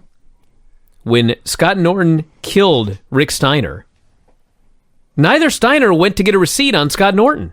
Well, just the cost of doing business. Well, why would you? Well, I think it must have been either Rick fucked up or the Steiners had just so much great respect for Scott Norton that it was like, It happens. shit happens. Shit happens. When you're big and strong, sometimes you drop someone on their head. That's the worst fortune cookie I've ever heard. I mean, can you imagine if Vincent would have dropped Rick Steiner on his neck? He would not be at conferences right They'd now. have drawn and quartered him in the ring. Goddamn wrestling superstar Virgil. He just grabbed his ankles and grabbed his wrist and just yanked them all off. Then they replayed the power slam like 3 times. At least they got the most out of it. Booker T versus Randy Savage. We had Booker running wild for a while. Savage cut him off, threw him into furniture, and vice versa, threw furniture into him. A fan tried to hit the ring here, was immediately taken out by security. I was bummed because Savage threw some kicks at him but never really landed a good shot. Well, let's think about this very quickly. First off, this fan Idiot. was so angry about a competitive match between Randy Savage and Booker T that he decided he needed to hit the ring. Mm-hmm. And then, the other thing to think about is, he thought it was a good idea to hit the ring with Randy Savage in Thank there. you. Yeah. Well, this is why I was so disappointed. Yeah. Thought Randy might have killed this guy like Norton killed Rick. What a first-class moron. Yeah. Alcohol is a powerful thing. Did you notice there was another fan hitting the ring later in the show? There were two later. Yeah. Actually, 3, because there was one, it was off camera, but you could see security subduing a man after the pair hit. Yes. So, coincidence or not, after this fan hit the ring, we immediately got our finish. The ref got bumped in a bad-looking spot. Booker went up top. Liz grabbed him. Savage knocked him to the floor, waffled him with a plastic chair, threw him in, and hit the elbow for the win. Chris Benoit versus Scotty Riggs. 4th week in a row that was supposed to be Benoit versus Raven, and Raven sent in a flunky instead. Raven's still sick, Brian? It's been a month. Well, he was sick last week. Maybe they just thought it was a good storyline. So this is not a total squash like most of these have been. They went back and forth the whole way. And Benoit won with a crossface out of nowhere. It was a glorious beating. Yeah, that is true. Every week. That is right. This is more back and forth than most Benoit flock matches, but Scotty still took a hellacious beating. So Benoit wins the crossface out of nowhere, starts to cut a promo on the flock, goes after them. Even without Raven, there's still 6 dudes there, and they overwhelmed him and laid him out. Okay. They've been doing such a good job in this feud getting Benoit over for Raven. But boy, did they make him look like an absolute idiot here. When he destroys the guy and then voluntarily jumps over the rail into the flock and they beat his ass. It's like, could you be dumber? Notice that Scotty Riggs has been wearing an eye patch because of the whole incident with the chair and Raven. Yes. And not only does he wear the eye patch, but he puts one of these contacts in as well. Yes, the eye patch gets ripped off and we see his contact eye. Completely white eye. Yeah. I guess. Yeah, don't mess around with chairs, Craig. Duly noted. Now listen, I'm not a music guy. No. I'm not. Huh. Did Billy Idol have a gimmick where he carried signs around? No. What the hell is with Idol and his damn signs? Because they were watching ECW, and of all the things to steal, they said, we need a guy with signs. And they gave it to Lodi. Yeah. You know, I found Yes. Lodi's Facebook the other day. Ah. He looks exactly like... Billy Idol? No, he doesn't look like Billy Idol anymore. He looks like Scott Dawson. Shaved head. Bald and that mustache gimmick. Really? Yeah. Oh, there you go. I just like that. Now he could be Tox. Scott's spelled backwards. I see. It's his new gimmick. I just like that ECW had a guy with signs because they were struggling to make money just to stay alive every show. They said, let's go to the drugstore and get some poster boards and a Sharpie and make signs. WCW was owned by Turner Broadcasting. Right. They did the same thing. They could have had like an LED sign. Yeah.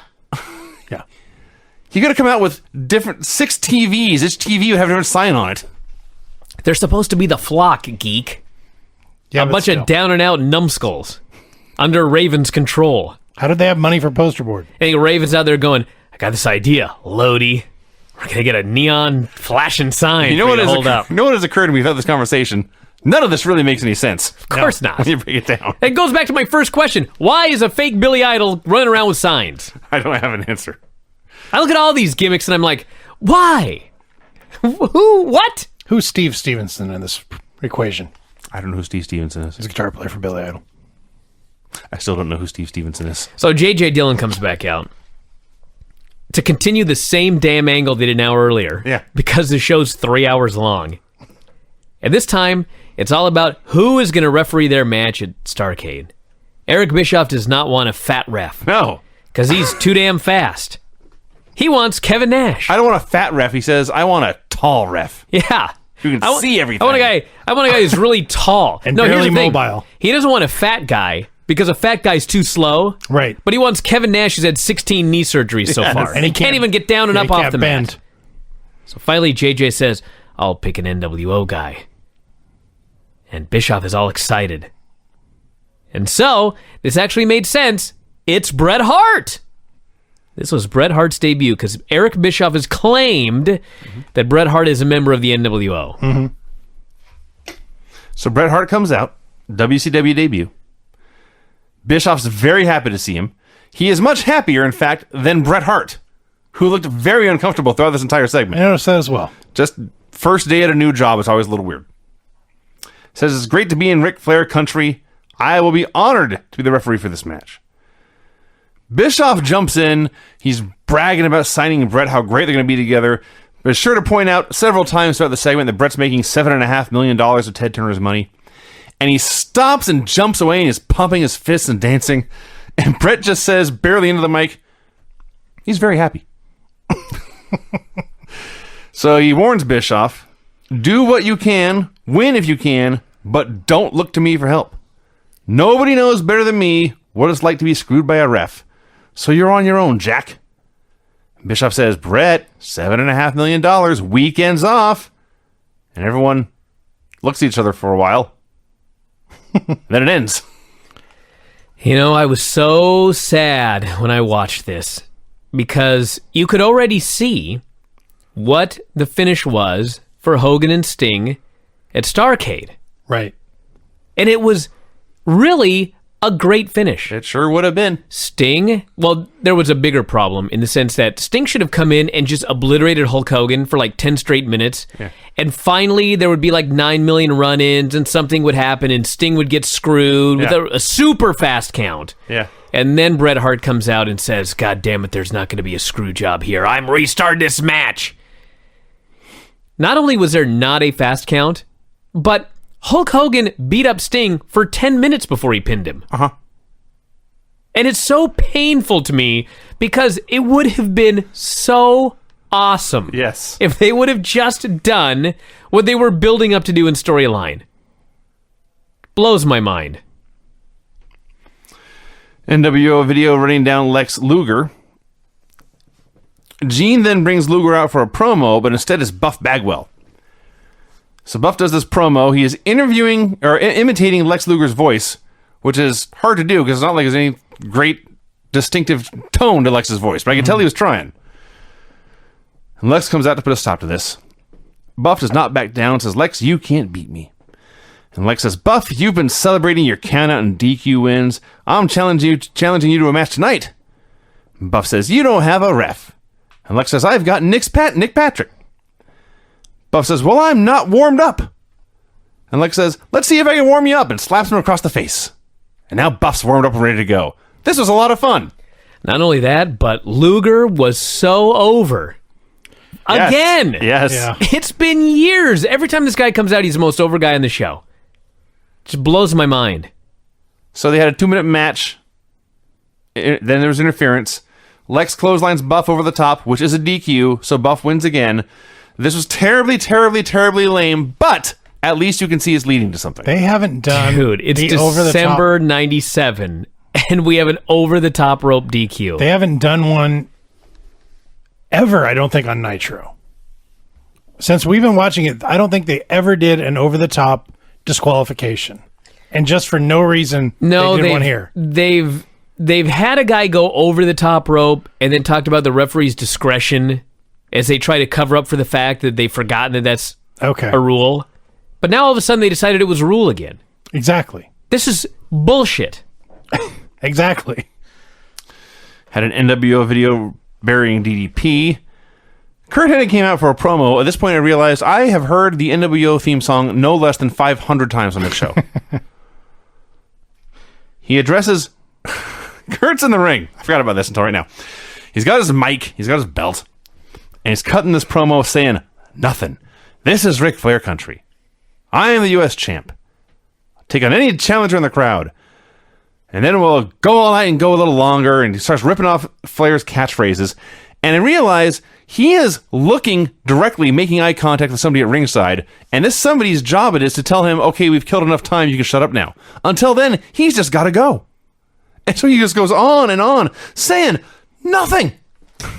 He has so much time to fill here. You know what was weird about this was, first off, this was a great example of, we don't need 3 hours here. No. We need 2. He's rambling, and he's rambling, and he's rambling, and he's rambling, and he's rambling, and he's rambling. And Flair finally comes out, and the match goes 10 seconds. I timed it 17. 17. Bell to bell. And at first I thought, you know, as much as it was bullshit for the guy to ramble for so long and kill so much time, I mean, they are supposed to be wrestling at Starrcade, so I guess it's kind of good that he rambled and we didn't get anything resembling a match. Now it makes you want to pay to see them have a match. But as it turns out, the reason they went 17 seconds was Flair's got a bad ankle. And not only does he have a bad ankle, at this point, they're not even sure he's going to be ready for Starrcade. And they're still building up a match between Curt Hennig and Ric Flair for Starrcade that may not even happen. That's why they had to carry him out afterwards. So, there's 8 guys out there fighting, beating up Ric Flair. And DDP and the Steiners and Luger come out to make the save. And they carry him to the back. DDP cuts a promo calling out Hennig. We get the NWO music again. 2 more fans at the ring. One of them gets yanked out by the ring announcer. Mm-hmm. The other got tackled essentially by Randy Anderson. Randy Anderson, the guy was going to escape, and Randy Anderson pulled him back into the ring and put a chokehold on him. Yeah. It was awesome. My favorite thing in wrestling, I think, ever is wrestlers and referees and ring announcers beating up fans. Absolutely. What I love about it is sometimes a fan hits the ring and the wrestler will just kind of be confused and sort of just look at him while security takes him away. And then sometimes you'll get the wrestler who really wants to put the boots to him. Mm-hmm. That was Conan here. Yeah, It took a long time for Conan to see that there was a guy in the ring. Like, the guy's being carted away, and I don't know what Conan's doing. But all of a sudden, Conan turns and he sees the guy. Yeah. And you just see him. He, like, gets so excited, and he starts moving right at the guy, but the guy is being taken away. Like a dog with a steak. Oh, man, he wanted to put the boots to this guy. There was a few months back an NWO segment where a fan hit the ring, and Randy Savage was there, and Kevin Nash, I believe, saved this man's life by putting an arm on Savage's shoulder and said, stay here. They've got him. You'll go to jail. It's not worth it. Now, Amidst all this all started with a long Kurt Hennig promo, a 17-second match, a brawl, and this Page promo. Now Hulk Hogan comes back out, at which point Tony Shivani said the exact words, which I am not making up.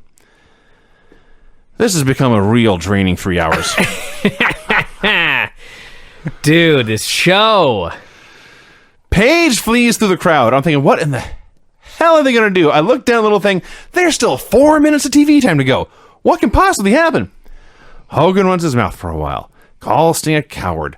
Lights go out. There's a spotlight on Sting on the rafters. Spotlight goes out. House lights come up. Now security is going after more fans. Lights go out again. Come back up again. Sting is on top of the logo on the stage. Hogan calls him a coward. The thing ends. Sting has descended from the stage, or the logo. He is walking down the ramp, and the show just ends. Mercifully. Oh my God. That last hour. I don't want to be I may never be the same. Broken record here, but this show was exactly like a modern day Raw. Too long. I don't know Michael Cole. Too much filler. No Kevin Dunn. Would have been way better at 2 hours. Nobody ever learns a goddamn thing in this business. WCW was 3 hours for 3 years. And they went from the top of the world to out of business in that period of time. Nobody thought about that when they moved Raw to 3 hours. And granted, Raw has done a better job with 3 hours than Nitro did, because they've lasted 4 years without going out of business. But oh my God, a wrestling show does not need to be 3 hours long. Vinny, you watch football? Sure do. Okay. I'm not a sports guy, but I know Vinny will back me up here. So I know that people are going to say, Bryan, UFC shows can be 6 hours long. And football games every Sunday are like 3 hours long, right? 3 hours long? On average. College is close to 4. Okay, 4 hours. So, correct me if I'm wrong. There's 4 quarters. Mm-hmm. Okay. Each quarter is 15 minutes. Yeah, sure. Right? Yeah. That's on the clock. Yes. Okay, that's 60 minutes. Mm-hmm. Somehow this gets stretched over 3 to 4 hours, right? Yes. There's half an hour of halftime. Because there's halftime, the clock stops, people get in position, they film the guy who's throwing his papers down or whatever. Like, there's a lot of downtime in a 3-hour football game. Absolutely. Right? Yes. Or any sport. Yes. You watch a UFC, there's 9 million video packages, there's the ring introductions, there's commercials. Mm-hmm. These fucking wrestling shows, especially, it's one thing during the Monday Night Wars, but today when there's no competition, Raw is just segment after segment after segment after segment after segment. There's no downtime. This 3 hours of Raw is not like 3 hours of a football game. It's not like 3 hours of a basketball game or a baseball game. Yeah. It's 3 hours of non-stop stuff. It's a killer. It also helps that in the end, there's going to be a victor. One team's going to be beaten, and the other team's going to win. Those 3 hours, they are leading to something. But yes, it would be different if the matches on a 3-hour show, if they were going, and they were good matches, 15 or 20 minutes. Because you'd have, in a long match like that, you'll have time to breathe. It's not 2-minute entrance, 2-minute entrance, 3-minute match, 2-minute promo, gone. It's not 4 different things crammed into one segment. No. Just do one match. There's time to crack open a beer and talk to your buddies and go make something to eat. You can't do that with these 3-hour wrestling shows. If you, for example, are watching any sporting event, and it's the second quarter, and you say, hey, you know what? I got a big load of laundry to fold. Yep. And you start going through your laundry, and it takes a half hour, and you kind of half watch the game out of the corner of your eye. They'll recap you on everything that's going on. You won't feel like You miss 9 things if you leave Raw for 15 minutes. Yes. Anyway, that's enough ranting. The sooner we get started on Nitro, the sooner we'll be done talking about Nitro. Everyone ready? I guess so. Should we do some meditation first? Make sure we enter this with clear minds. Can we just get going? Deep cleansing For fuck's breath. sake. Nitro number 119, December 22nd, 1997. A horrible show. You know how horrible the show was? Go home show for Starrcade. It was bad. It was a But you know what it proves? It proves when you got a great main event, you can have a terrible go-home show. Everyone's still going to buy the stupid pay-per-view. So, they run down Starrcade for a while. We have a hype video with Eric Bischoff running down Larry Zbyszko and talking about how dangerous his feet and fists were. Hey, good promo. Went forever, but it was good and it had a point. Good thing he took those 2 weeks off 2 weeks ago to train. Yeah. Yeah, Larry missed one show in training. 2 weeks ago. Yeah. Fit Finlay versus Eddie Guerrero. This was way better till the end. Yes, they were having a very fun back and forth match. No, the Finlay Malenko that you liked so much last week. Oh, I see. This was better, except for the ending. Having a very fun back and forth match, and then 5 minutes in, Eddie says, "I'm done," and he leaves and he gets counted out, and that's it. Why did they even bother? Well, because, Vinny, they have 3 hours, just like they do every Monday. There was no one on this roster Eddie could have pinned going into his pay-per-view match? Apparently not. Did you notice the extra security around ringside? Yeah. 3 men ran in last week, at least. Yeah. Should add, by the way, that there was a superplex in this match. If you have not watched the show yet, keep an eye out for the superplex that Fit Finlay does on Eddie Guerrero. If you've ever wanted to know, what would it look like to see a shoot superplex? It happened in this match. Eddie did not jump at all. He fucking grabbed him and lifted him up and suplexed his ass into the ring. It was awesome. It's crazy when you see something as simple as a superplex. And in 1997, watch the crowd lose their mind over a move like that. Yeah. When you protect moves like that, and they're not done in every match, that's a big deal. So I'm not sure what the deal was. I'm not sure what the deal was with a lot of things on this show. But at random, they were just showing all the football players and basketball players who had been on WCW shows all year. So we got a clip of Kevin Green. There you go. Had a giant Kevin Nash video package, which was the giant sitting down in a chair. And he was basically doing his impression of Liam Neeson's speech on the phone from Taken, where he's sitting and intently speaking about the threats he's going to carry out on this opponent. He insists Kevin Nash is not 7 feet tall and thus not a real giant. He's promising pain like Nash has never felt before. Well, it's funny because Nash himself has admitted he's 6'10" on this fucking show doing commentary. Yes. And then WCW announces he's 7'2". Yes. And then the Big Show says he's not even 7 feet tall. Yes. And he's right. And Nash never said he was. No. Show's a disaster. Till the next match. Mongo Meng. I loved it. This was the greatest match I've ever seen this week. Let me just talk about the finish. The rest doesn't matter. This is what they actually did. Yes. They're having this match, and the referee's distracted, and Mongo grabs one of those big wooden chairs. And he swings this big wooden chair, and he smashes it over Meng's head, and the chair is dangling around Meng's neck like a necklace of bones, and Meng responds by firing up. And Mongo's like, shit. Here's a steel chair.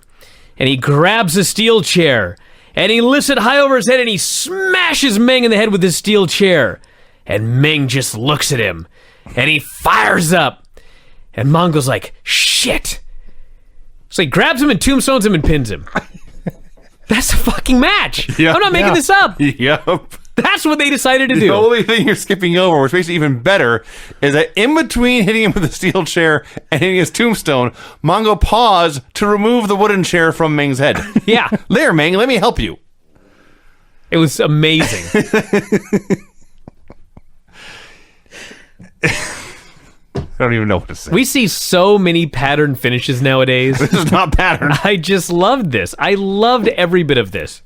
I'm going to hit you in the head. That doesn't work. I'm going to hit you in the head again. That doesn't work. All right, I'm going to hit you in the head with the earth. And it worked. It's so wacky because Meng is a house of fire. But he's not doing anything. He's just roaring a lot. And he lets Mongo grab him and drop him on his head. Meng has got to be his own agent for matches. There's no way they tell him what to do. So I need to talk about this more. There's times it was a short, intense, sloppy brawl, this match. It was fun in a sloppy way. Mongo, at times, this appeared to be his very first match. I don't even know what to say about the frog splash Meng did here. Except, man, that's a big frog. And then we got the chairs and the tombstone and the win. Once again, if you want to know why Nitro was beating Raw, it's because on Raw, I had to see DOA and 8-Ball, all these fucking teams, and on Nitro, I could watch Meng and Mongo. Yes. They showed clips of Reggie White in the match he had against Mongo on a pay-per-view. I have never seen this match. I did not see it back then. I have not seen it back in the day. But there was a 3-second clip here of Reggie White wrestling. The worst. The worst I've ever seen. Worse than Kurgan and 8-Ball. And think about this. They had that whole match to choose clips from. That's the best they could find.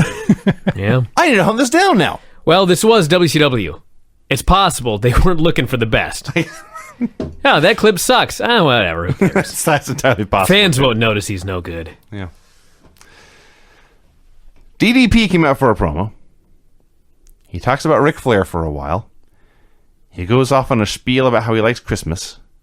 And eventually says the chance to beat Kurt Hennig for the U.S. title was his Christmas present this year. It was good. Basic Enzo Amore go-home promo. Well, yeah. We had a giant Nash tale of the tape.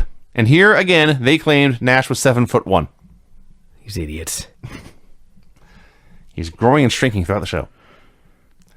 La Parka and Psychosis and Silver King versus Hector Garza and Juventud Guerrera and Rey Mysterio Jr. Now, before we talk about the match, the announcers are talking to Larry. Because Larry is going to face Eric this Sunday to determine whether or not it's going to remain Monday Nitro or if it will be NWO Nitro. And they note, without a hint of irony, Larry, we're really happy you're here working when you should be training. So Larry says, I have forgotten more about wrestling than the entire NWO knows about wrestling, and Bischoff is going to take the blunt of it.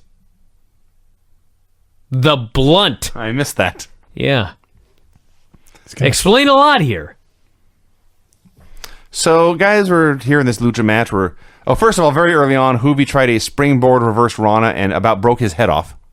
Why would you do a reverse Hurricane Rana, or try, because it failed miserably, if that's the finish? Because it's Hoovy. Well, that answered that. Yeah.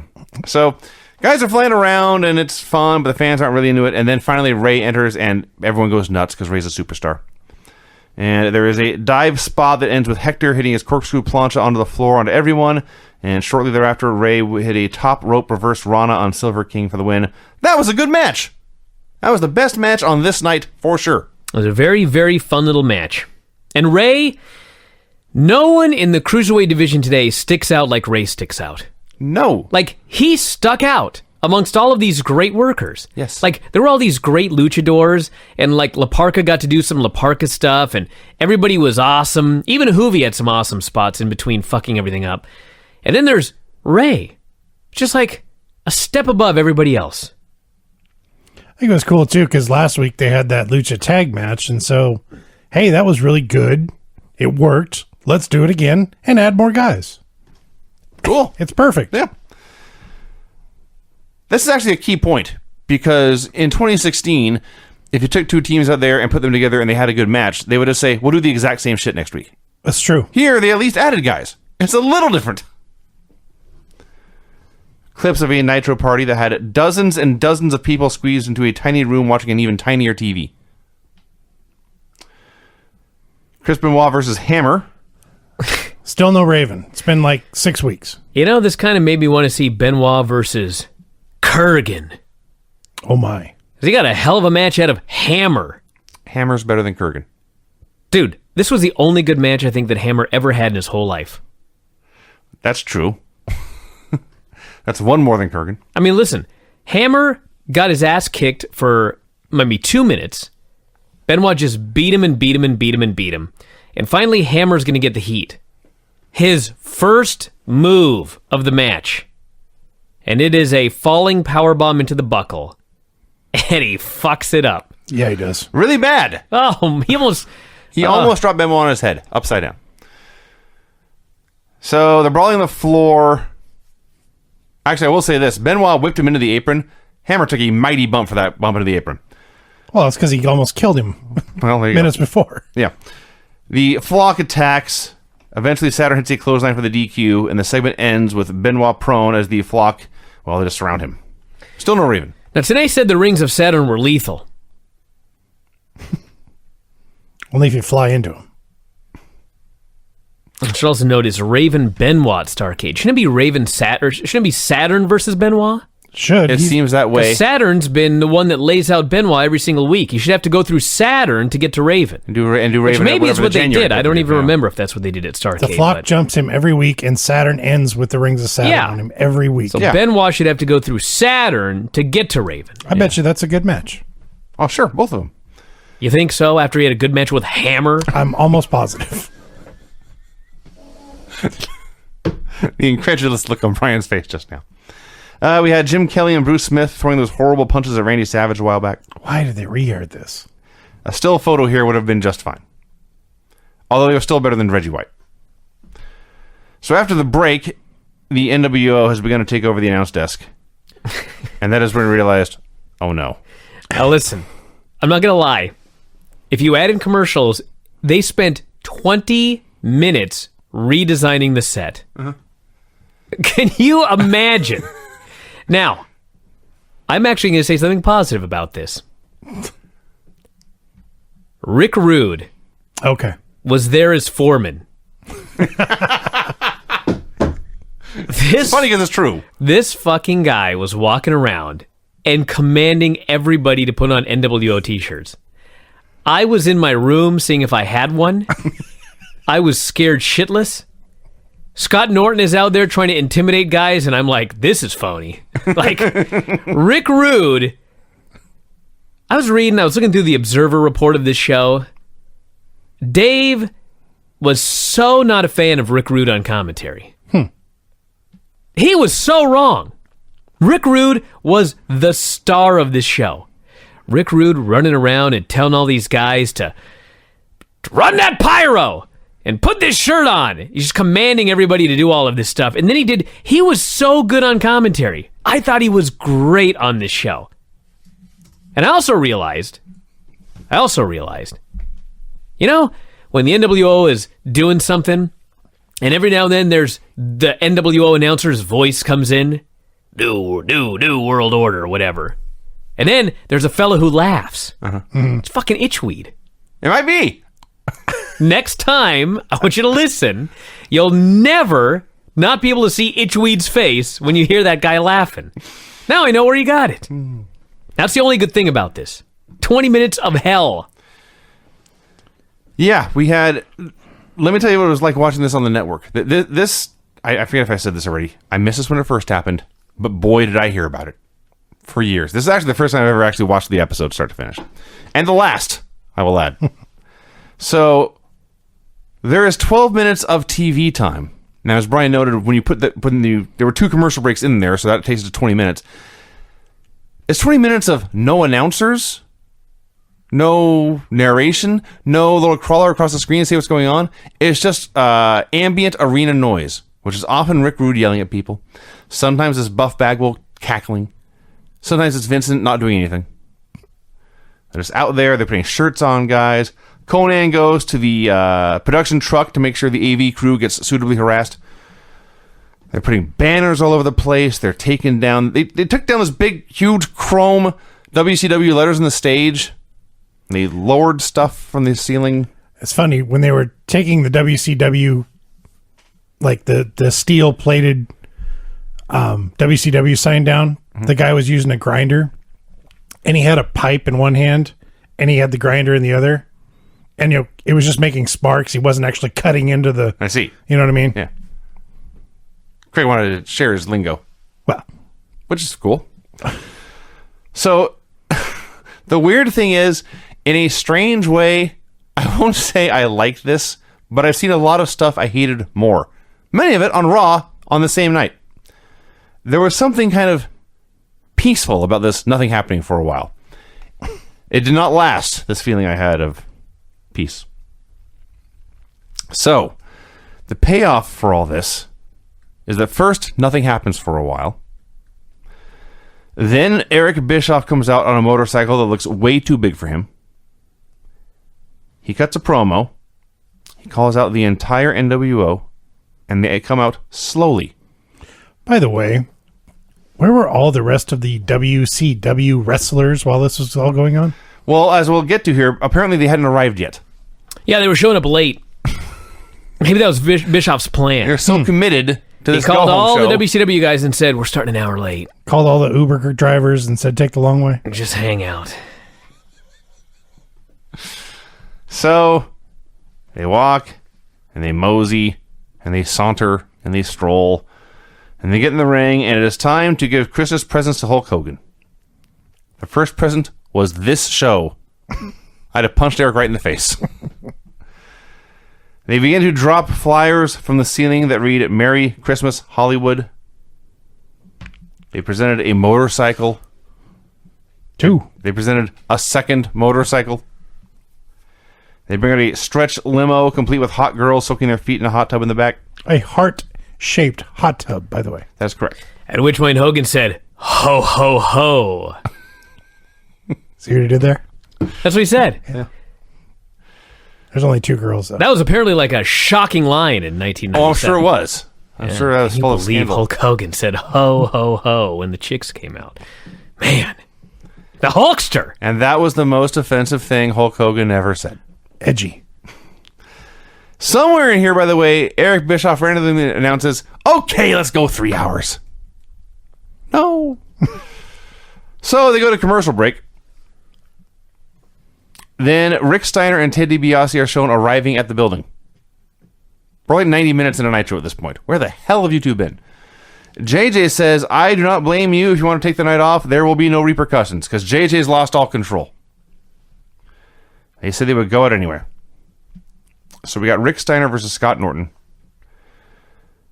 Bischoff, Rude, and Nash doing commentary.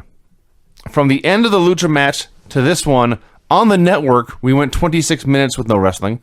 When you put in the commercial breaks, it had to be about 45. So Norton and Rick had a terrible match. Rude was awesome. Here he was awesome. He was going off about how Sting had broken his neck in Japan and ended his career and deserved payback from Hogan at Starrcade. Bischoff asks Nash, what do you want for Christmas? And Nash replies, a great big bag of money. I also want this, if any of you are still shopping. Send me a great big bag of money. Rick goes for a avalanche belly-to-belly. This may have been worse than the side slam Kurgan did. Pretty sure this was his, wait, which one? Norton and Rick Steiner? I know, but what spot? The belly-to-belly. Off the middle rope? Yeah. Yep. Yeah. I'm pretty sure this was his receipt. Absolutely. I see. See, just think about these Steiners.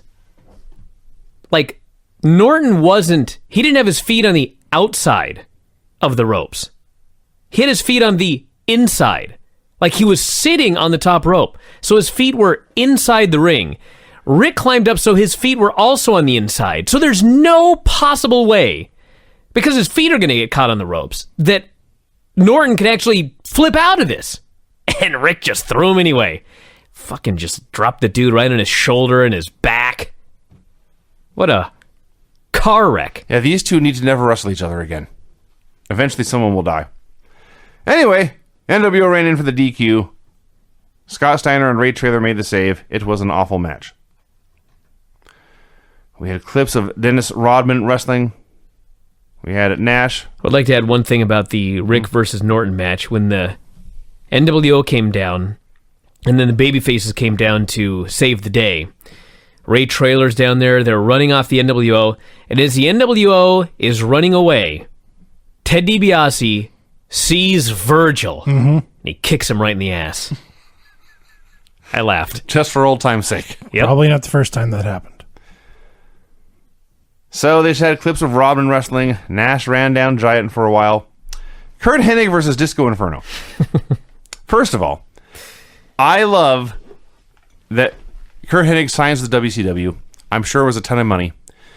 And they said, we're putting you in the NWO. He said, great, I'll be a top guy out of the gate.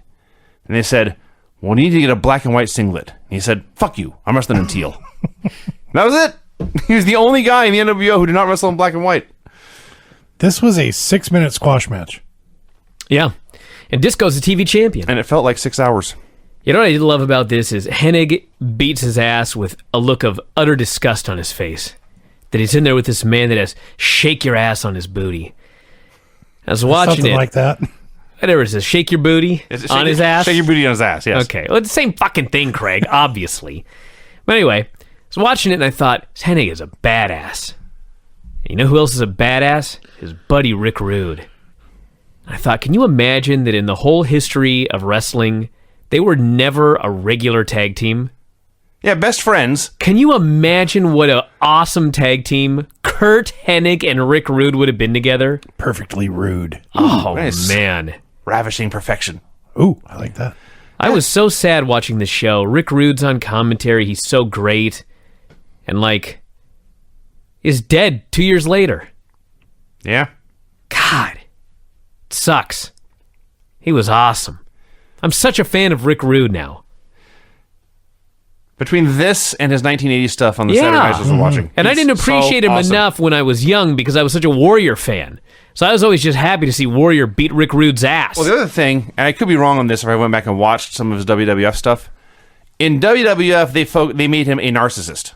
Yes. He was a pretty boy.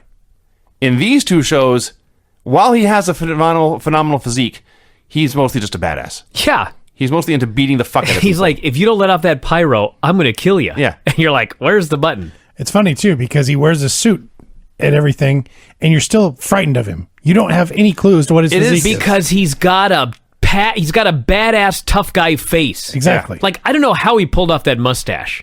It's like, he pulled it off. Yeah. I'm not making one comment about his mustache. No. And he had a voice. He had a great heel voice. He had an air of gravity about him. Oh, yeah. Oh, yeah. Like he's half Braun Strowman size and 80 times scarier. Yep. So Bobby Heenan comes out to the desk. And he begins to suck up to Bischoff because he wants a job. Says, you are the number one promoter in wrestling. This is the top organization. You're the kind of person I need to work for. And eventually they agreed to let him take Kevin He Nash's called spot. Eric Bischoff the Donald Trump of wrestling. I was going to bring that up. But he called him that. He called him, you are the Donald Trump of wrestling. And coincidentally, everyone, WCW is dead 4 years later. I'm just saying.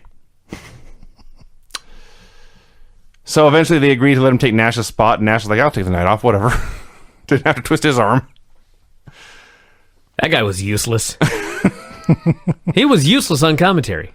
Was he not? Maybe he knew it was coming. He didn't want to watch anymore. I think he was asleep. He was not Rick Rude. There was like one good line. Or he was had afraid to say something and make Rude mad. That's possible too. Okay. Harlem Heat versus Lodi and Riggs. One of the few highlights in this show were the white guys and Cosby Splitters dancing to Harlem Heat's music. So, this was fucking atrocious.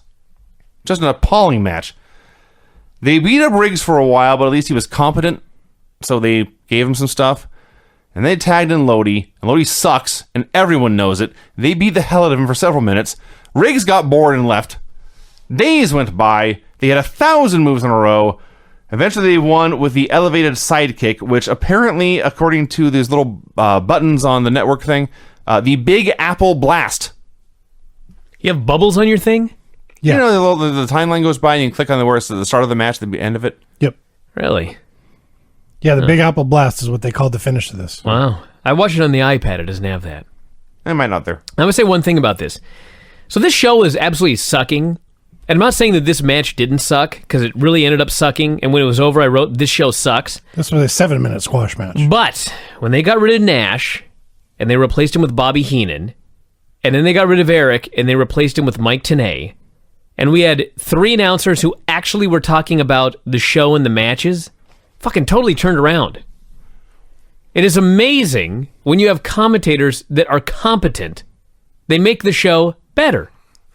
I'm gonna write that down. It's funny, too. You because should, because it's a mystery in WWE today. After the match was over, Bobby gets the mic. He's, Mr. Rude, can I handle the replay on this? As per permission. He was out there sucking up to and being afraid of the NWO, and he never forgot that. There's no point where he talked over them. Because he was a professional. Yeah. He never talked over them. He was never... He always made it clear he was significantly below their level. The other thing that was great is Tenay's there, And so they start talking about the Starrcade card. Start talking about Hogan versus Sting. Sting is a trigger word for Rick Rude. Yes.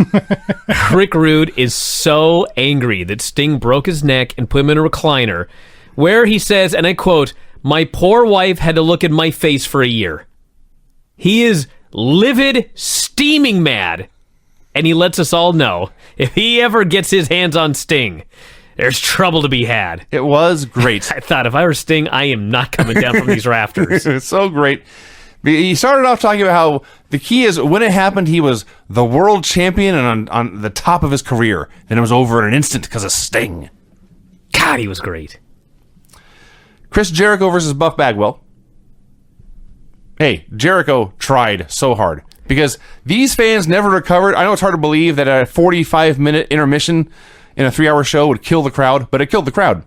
And then we got, another half hour of just straight squashes. They were dead, and there was no getting them back, but Jericho tried so hard to get them back into this match. Failed, but tried. It's a great finish on this one. This finish was awesome, actually, yes. So it's a Nitro match. It's fine. Jericho's making his comeback. He goes for a top rope Rana, but Bagwell shoves him down. So Jericho flips and lands on his feet. And Bagwell immediately pops up, jumps and flips, and he's flipping the same direction, so it looks cool. And he hits the blockbuster and gets the win. That was cool. And then he beat up the ref. No reason. Accusations of bi-ass is what it was. So remember, 40 minutes ago when the NWO came out for the whole gang came out for a promo? Yep. The NWO came out for a promo. Again. This was where I gave up. This show. This is one of the worst wrestling TV episodes I have ever seen. You know what, though, Vinny? Let me somewhat defend this. Now, don't get me wrong. I also was ready to turn off the show. But the one thing that I will say about WCW is I could at least see what they thought they were trying to do. And what they were trying to do here was, when this segment was over, as a fan, you were supposed to be praying that Larry Zbyszko would beat Eric Bischoff so we never had to see NWO Nitro again. And you were supposed to be praying that Sting would beat Hogan and end his title reign. That was the idea, and it wasn't bad on paper, but it was complete overkill because the goddamn show was 3 hours long and they came out over and over and over and over again. There was a method to this madness, but they just went way over the line. I was so sick of this show at this point. And not in a good way. I can't wait till Starrcade. It was I can't wait to never watch this show again. So they had more presents for Hogan, a big shiny ring. They had a huge mock-up of his 1980s Sports Illustrated cover they lowered from the ceiling. They showed Thunder Lips choking Rocky Balboa. Here, Hulk, here's the last good movie you made 15 years ago. It went on for a while, and went to commercial, and that was it. I really would have liked it if they would have had a Escape from Devil's Mountain promo or something, a poster come down from the ceiling. 3 ninjas. 3 ninjas on Devil's Island or whatever the fuck it was. It's amazing, too, when you saw the banners, you could actually see that people were still in the stands. That is astonishing. Exactly. Actually, it's been an hour at this point since the show had just gone deep off a cliff. It's hard to drive off people that bought a ticket, you know what I mean?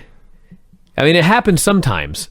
But it's much different watching on TV for free when there's other channels. There's basically 2 kinds of people for sporting events, and this qualifies. There's people who say, I don't care what's going on, how close or exciting it is, I'm not getting caught in traffic, I'm leaving 15 minutes early. And there's people who say, I don't care how terrible this is, I paid my ticket, I'm going to get every minute out of this. And this apparently was all the latter group. Unless it's the home team and they're getting killed. And there's still people who will say, I paid my money, I'm not going to leave. Anyway, let's see. Randy Savage. Oh, the limo left. Important note. Randy Savage versus Lex Luger. Savage came out and dedicated the match to the Hulkster. They had a lame match. Luger takes out the ref. NWO runs out and attacks Lex. He gets powerbombed and elbow dropped. Rick Rude. When the ref gets bumped, Rude is just demanding a DQ. And Mike Tenay tries to calmly say, it was an accident. And Rude just goes off. That's not an accident. Of course that should be he's freaking out. Save this match for me. The other great thing Rude did, it was several matches ago, but I remember it now. He was so good at and it's an old school wrestling announcer thing. You just throw out some bullshit, but it sounds like you know what you're talking about and making an observation. Stevie Ray's looks like he's slimmed up. He's much quicker. Yeah, it's Stevie Ray. He's as fat as slow as ever. Yes. So, yeah, Lex gets powerbombed and elbow dropped, and they roll the ref back in to count 3. As God is my witness, Eric Bischoff and Hulk Hogan came back out. I want you all to listen to Vinny recap. This was the final angle before Starrcade.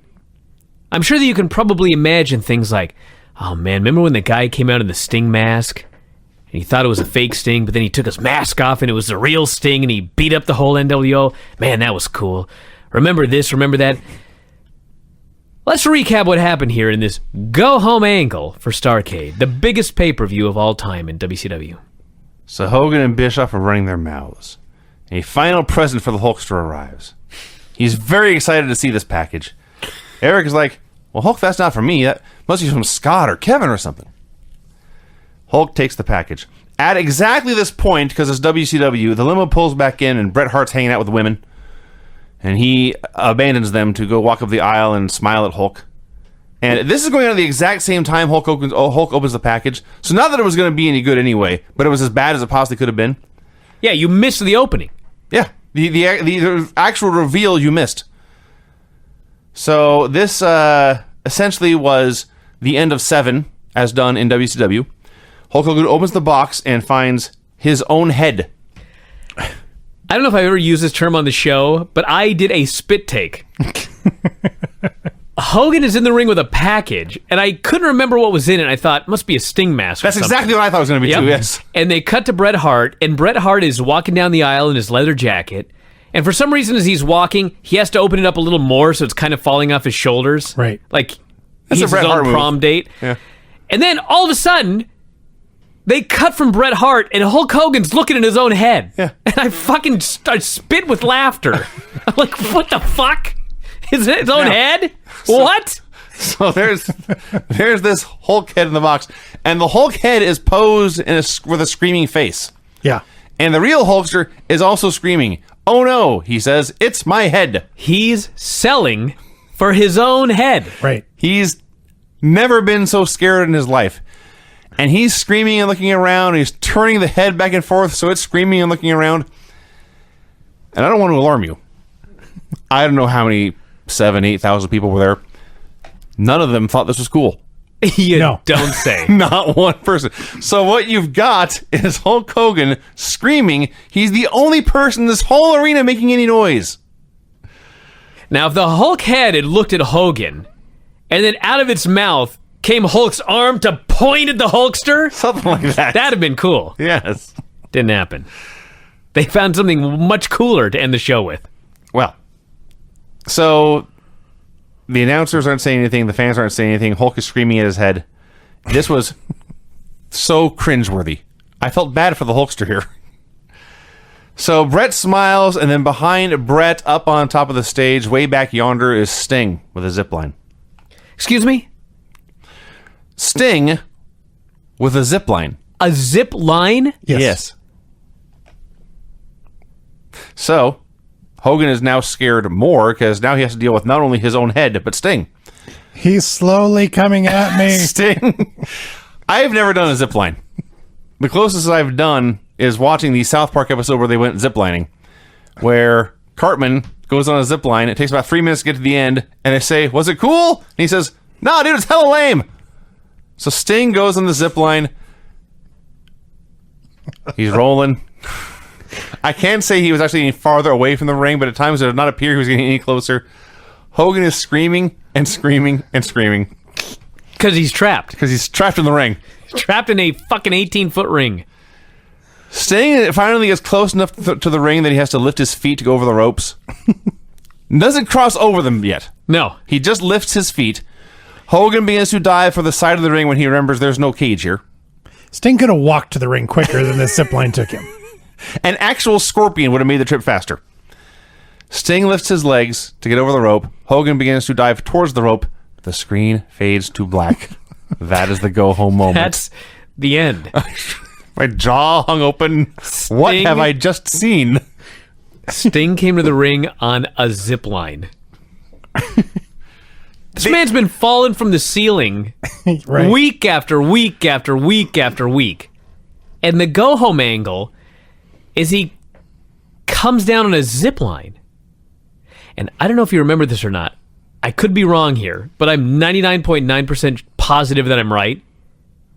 At Starrcade, he just walks down the aisle. Yeah. I play a video and he comes out in his coat and bat. Unbelievable. Dude, Even a fucking zip line. even their dumb video game, which had a Royal Rumble mode for some reason, when Sting came out with the Rumble, he didn't come out from the back, he descended from the ceiling. Because it was cool. That's how the show ended. Bloom was off the rose. And they still... You know, a moment ago I said it was the biggest pay-per-view that WCW had ever done, which is a fact. But, if I recall correctly, that was the biggest pay-per-view anyone had ever done up to that point. Pretty sure. Off this. Well, no, off of what they'd done for the prior 18 months. Well, yeah. But yes, off this. Just so wacky. That was it. Next week, I think we should watch the match. Hogan Sting? Just watch Hogan Sting. Everybody wants us to watch it. To marvel. So we'll watch that and we'll do the report next week. Well, moving on to that, it was Hulk Hogan and Sting in the main event of Starrcade 1997, December 28th. Sting's entrance with the laser show and a child's voice reading a poem about a dark warrior fighting an army out of the shadows. It was simultaneously the corniest thing ever and also the coolest thing ever. It was very 1997, this light show. Yeah, that's true. They do a stare down. Tony is sure to point out how big Sting's arms are, which is funny considering Eric Bischoff's later claim where it looked like Sting had not lifted a weight in months. So, they did a lot of nothing. Hogan would do like an arm nothing. Hogan They would did do an arm mostly wringer. nothing. Sting would hit a drop kick. Hogan would bail and bigger with the fans. And the whole thing is, Sting is just doing his mime act, so his face is blank the entire time. He's doing nothing. He's not interacting with the crowds. He's not showing any emotion. The whole thing is just the Hogan show, who's just celebrating when he's on top. He's selling when he's selling, and in between he's bailing and messing around with the fans. You know what this was like? This wasn't even like a main event on a pay-per-view, for sure. It was like a house show match. But it wasn't even like a house show main event match. It was like a third match on the third match on the card house show match with an old veteran against a guy who'd been in the business like 3 months. That's what this match was. It was like your match with Stoney Edwards, which I believe was your first match. Yeah. Until the supposed fast count, that is exactly what this was. Sting didn't even show up. He was just out there like a rag doll. There was none of the old Sting. There was no fire. There was no charisma. It may have, the fake Sting would have done a better job in this match. That is probably true. The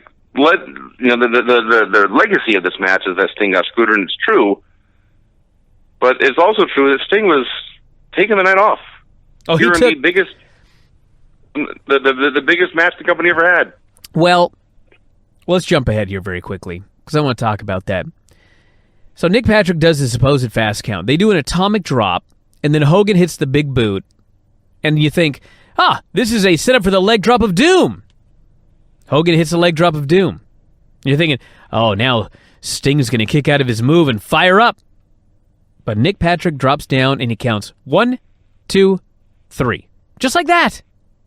Pins a guy. I don't know if they must not have either Tony Schiavone didn't know the finish or he was baffled that they didn't do a fast count because he counted along and he goes 1, 2, and he just stops. It's a 3 count. Wait, what? And they immediately cut outside, and there's Bret Hart refusing to let the timekeeper ring the bell. Now, apparently Bret Hart can see the future. Apparently, Bret Hart started walking in the ring 3 minutes ago, knowing that Hulk Hogan was going to hit the leg drop, Sting wasn't going to kick out, and the referee was going to give a fast count. Because he was prepared. It wasn't like he was at ringside for this match. He just magically appeared. And he claimed it was a fast count, which it wasn't, and then they restarted the match. Now, here's the key. When they restarted this match, we got the old Sting. He fired up. He was running wild. He was howling. The place was going crazy. He hits his moves. The NWO comes out. He beats up all of them. He puts a dude in the sharpshooter. Hulk Hogan submits. He wins. He celebrates. All the guys come out. I was like, where were you for the first 15 minutes of this match? Or 12 minutes, or 10 minutes, or whatever the first part was.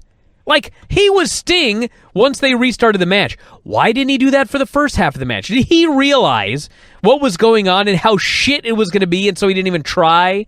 And then he went crazy when he was actually going to win? What the hell happened here? I don't have any answers. Those were all good questions. It was very strange. And the funny thing is, the last 90 seconds, it was like everyone just pretended that count had been fast. Yeah, because it was supposed to be. Including the fans, though. The fans were very happy to see Sting fire up. They were happy to see him beat up Hulk Hogan for 90 seconds. They were happy to see him fight off the 2 NWO members who hit the ring. They were happy to see him win. So he gets the win. Bret Hart calls for the bell. And then we get a great celebration. The first guy in the ring is his best friend, Lex Luger. Big hug there. Next guy in the ring is the other WCW hero and the big guy, the Giant, who could hold him up high amidst the crowd. They grabbed every warm body they could find and said, go celebrate with Sting so this looks cool. Luther Reigns was out there. That's right. Yep. And everyone just pretended like we had not just seen Sting pinned clean as a sheet just a few minutes ago.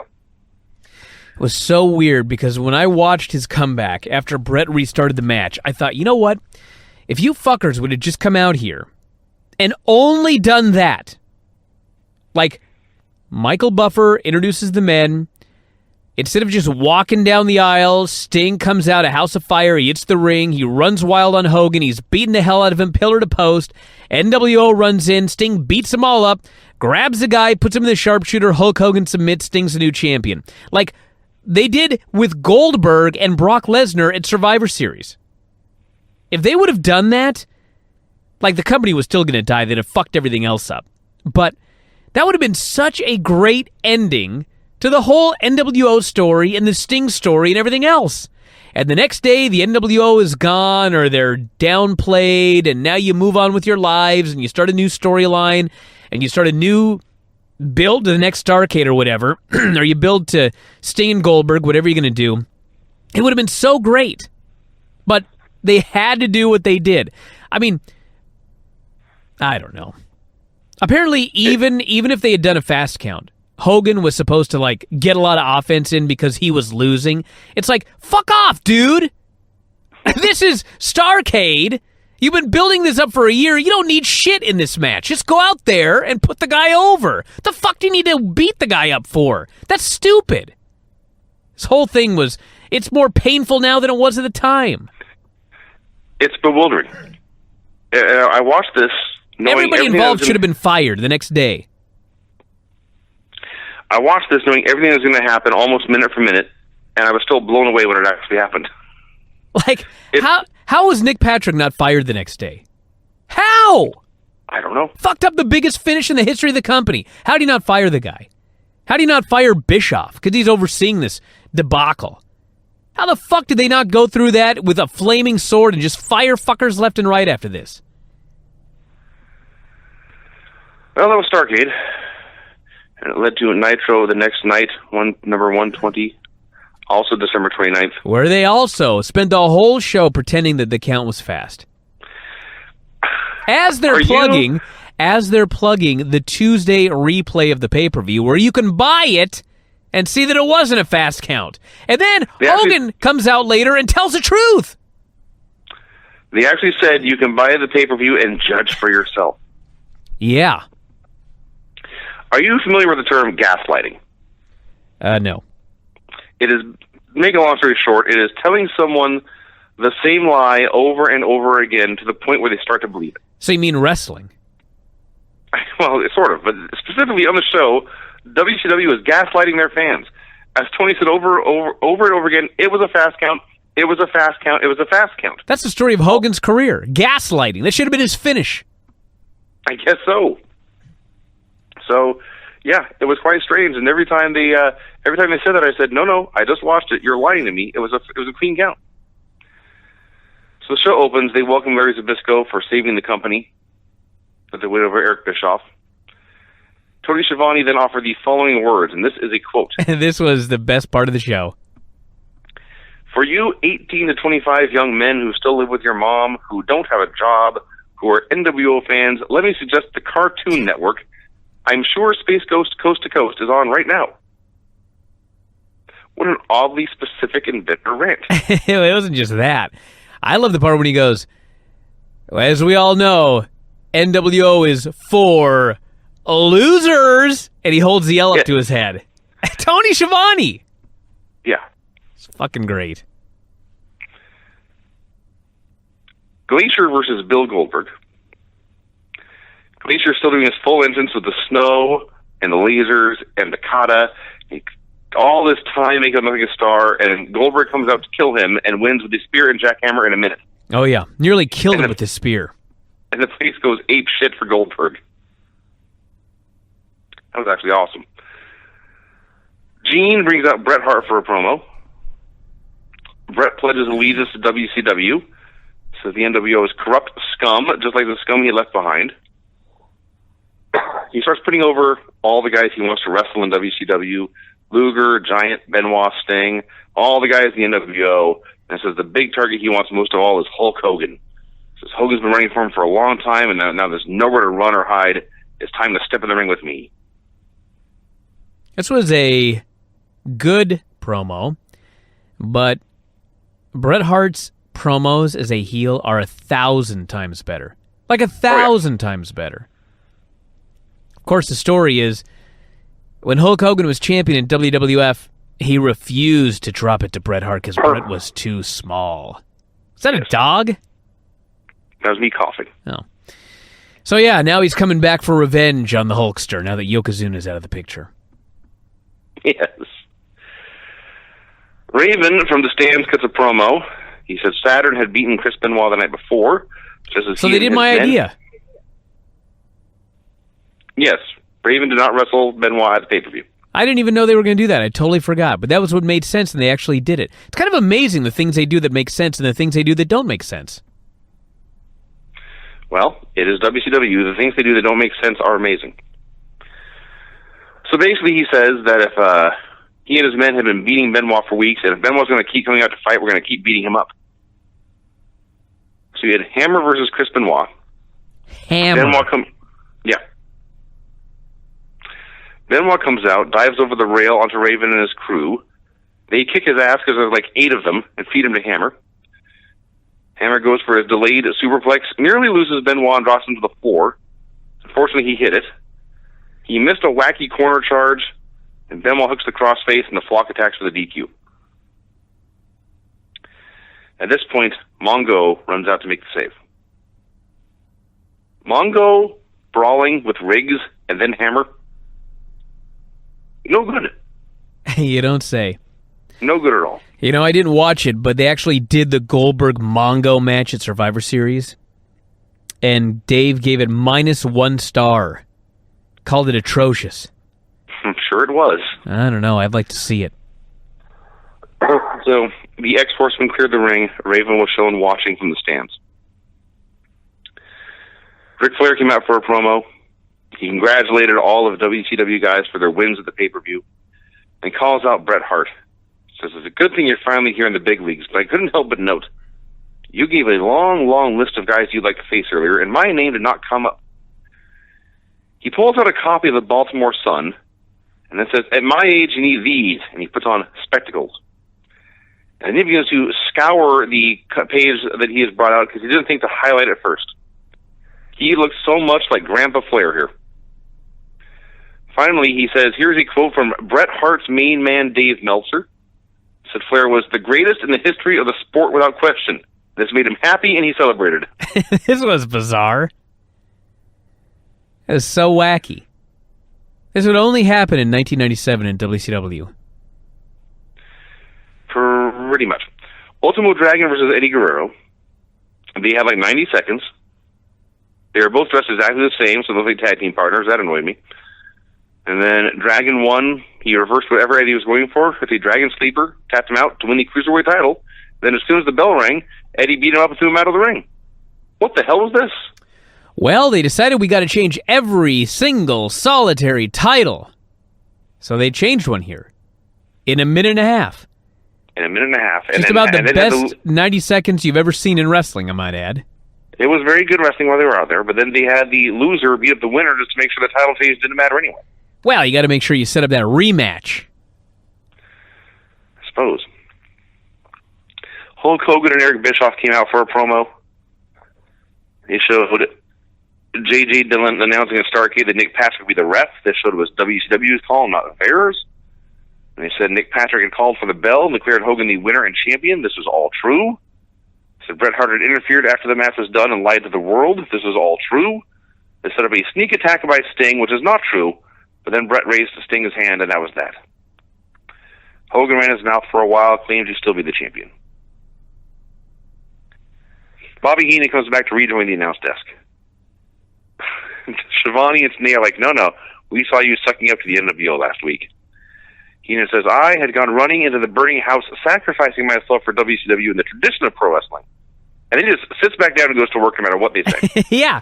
Well, everything they said he took as an okay that he's back. Like he would say, I want my job back. And Tony would say, tonight? And Heenan would respond to, tonight? By saying, thank you, and sit down. Yes. Tony's laughing by the end of this. Heenan is so good. It was great. And the funny thing was, he said that he did what he had to do for the WCW fans last week. And I thought, you know what? He's absolutely right, because that fucking commentary was so horrible until he showed up. So he did save the day, and he should be welcomed back with open arms. That is true. We had Mortis versus DDP. I like how Page's gimmick is he wrestles in taped ribs to let you know his ribs are hurt. That he never actually sells his ribs as he's flopping around the ring or hitting the ropes. Because they're taped. Yeah, I guess so. Did a lot of stuff, way more than they needed to. And then Page reversed the Samoan drop into a diamond cutter for the win. I got nothing to add. All right. Oakland interviewed J.J. Dillon. J.J. said there had been a championship match, and a decision had been rendered. The decision was final, and that is that. I talked to Sting. Sting says he's willing to defend his title tonight. If Hogan or anyone else from the NWO wants to come face him, Sting will fight. Disco Inferno versus Booker T. Can you imagine this was the post-Starrcade edition of this show? Nothing's happening. Well, this was something. I mean, it's a title change, but, like, it's just a bunch of matches on this show. Yeah, well, it's true. The fallout of Starrcade was pretty much Sting is champion now, but everything else is still the same. Yeah. Yeah. So, Disco, in case you'd forgotten, like I had, was the TV champion at this point. This match is a fun little brawl, actually. I enjoyed this. My favorite part, I see these every week now. Disco has Booker T in a chin lock or something. And he's talking to the guy. And he's talking. And he's talking. And he's talking. And he's talking. And he's talking. And he's talking. And I'm like, what the fuck is the spot? Do it already. And the big spot is, hit the ropes, watch the knee. And then he put it back in a chin lock again. Yes. It's like, how many times were you spelling it?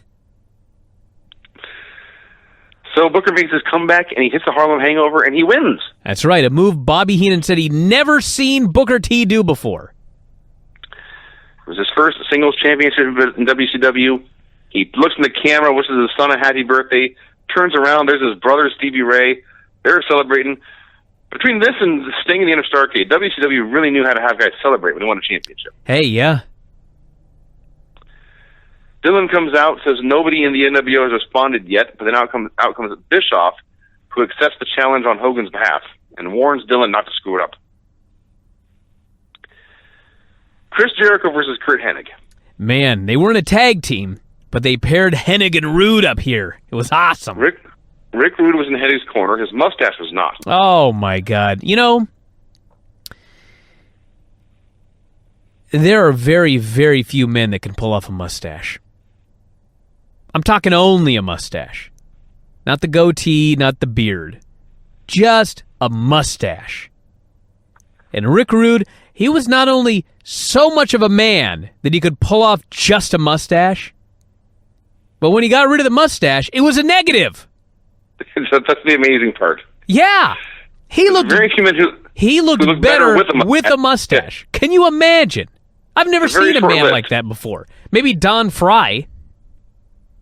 Who is also manly, by the way. It's true. I suspect Don Fry and Rick Rude would have gotten along swell. Oh, man. What a team they'd have been. So they're doing this match, and something gets fucked up early, and Hennig bails. And get back, and they're doing the match more. Hennig was extra pissed after the first fuck up. He takes Jericho to the corner and just beats him up for a while. Then he gives Jericho Jericho his chance back. But then Jericho makes his comeback, and he tries the quebrada, the moonsault off the ropes. He comes up way, way, way, way short, and probably would have fallen on his head and died. But Hennig got his knees up to break his fall. And Hennig's like, hell with this. And he immediately hits the fisherman suplex for the win. The ref counts 3. And then Hennig, as the ref is raising his hand, keep in mind, he pinned him with a suplex. It was not like he was on top of him. It's not like he had been on top of him anyway. The ref raises Hennig's hand, and Hennig sits on Jericho's face just to annoy him. Yeah. Blatantly teabagging him on national TV. Jericho shoves him away, goes to ringside, throws a tantrum saying he's sick of this. Like, I'm sure it's probably the start of his heel turn, because that's coming up here soon. But it sure came off like he was sick of having Kurt Hennig's ass on his head. You know, it was weird. I could not figure out for the life of me what the hell was going on with that lion salt. I thought that he meant to not rotate and land on the guy's knees, which would be really, really stupid and potentially deadly. So, I don't know who did what or why anybody was where, but yeah, it was quite the match. Scott Hall came out for a promo, he did his survey, and he left.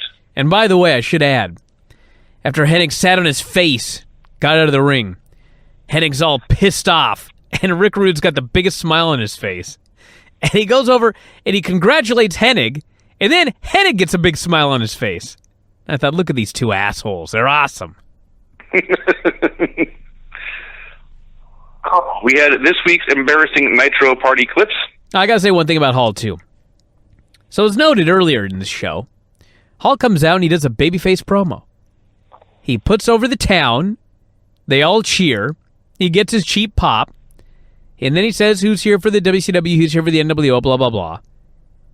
And then he leaves. And I'm like, what in the fuck is going on? This guy is supposed to be one of your top heels, and every week he comes out and does a babyface promo. What's happening here? And I thought, for years, we have seen mainstream media writers talk about how stupid wrestling is. And our obvious immediate reaction is, hey, fuck you, we love wrestling. But the more I think about it, wrestling's really stupid sometimes. It really is. I'm not saying I don't love it, but like, especially as I go back and watch this stuff in the 90s, and you see what the media was writing about wrestling in the 90s, and we all got so defensive about it. Now here I am looking back, pretending I'm a casual fan, just watching the shows every week, and I'm like, look at all this stupid shit, like week after week. Gold Dust, all this bullshit on Nitro, it's like stupid shit every single week. They were right. You had Buff Bagwell versus Lex Luger. Buff is a fun Dr. Seuss promo about all the places Lex can't beat him. And then Lex comes out and they're doing the match. And they give Norton interferes right away to give Buff the advantage. And he keeps the advantage until he misses the blockbuster, and Lex just runs wild, takes out Norton, puts Bagwell on the rack, and gets a submission win. Yeah. So they had this whole story about how Bagwell had Lex's number, and Lex couldn't get the win. And then the night after Starrcade, they just wrap it up on Raw or on Nitro.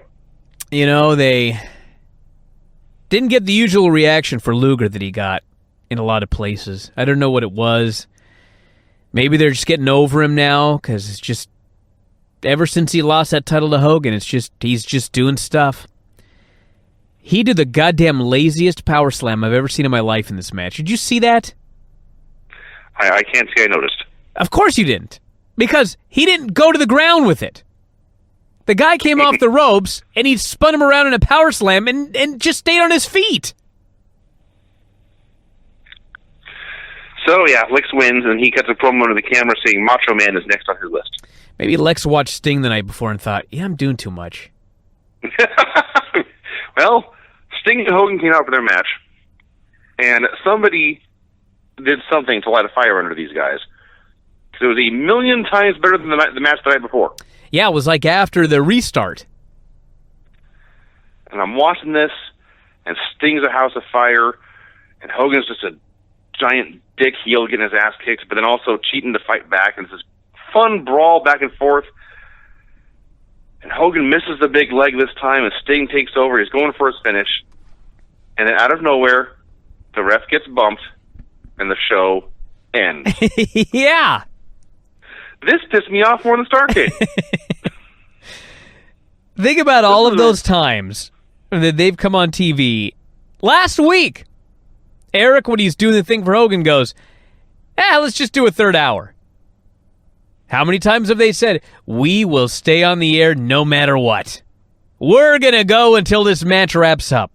They've had 3-hour show after 3-hour show after 3-hour show.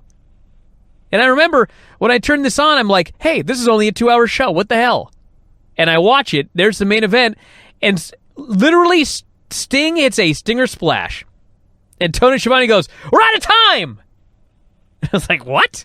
You're out of time? What are you talking about? And then they were off the air.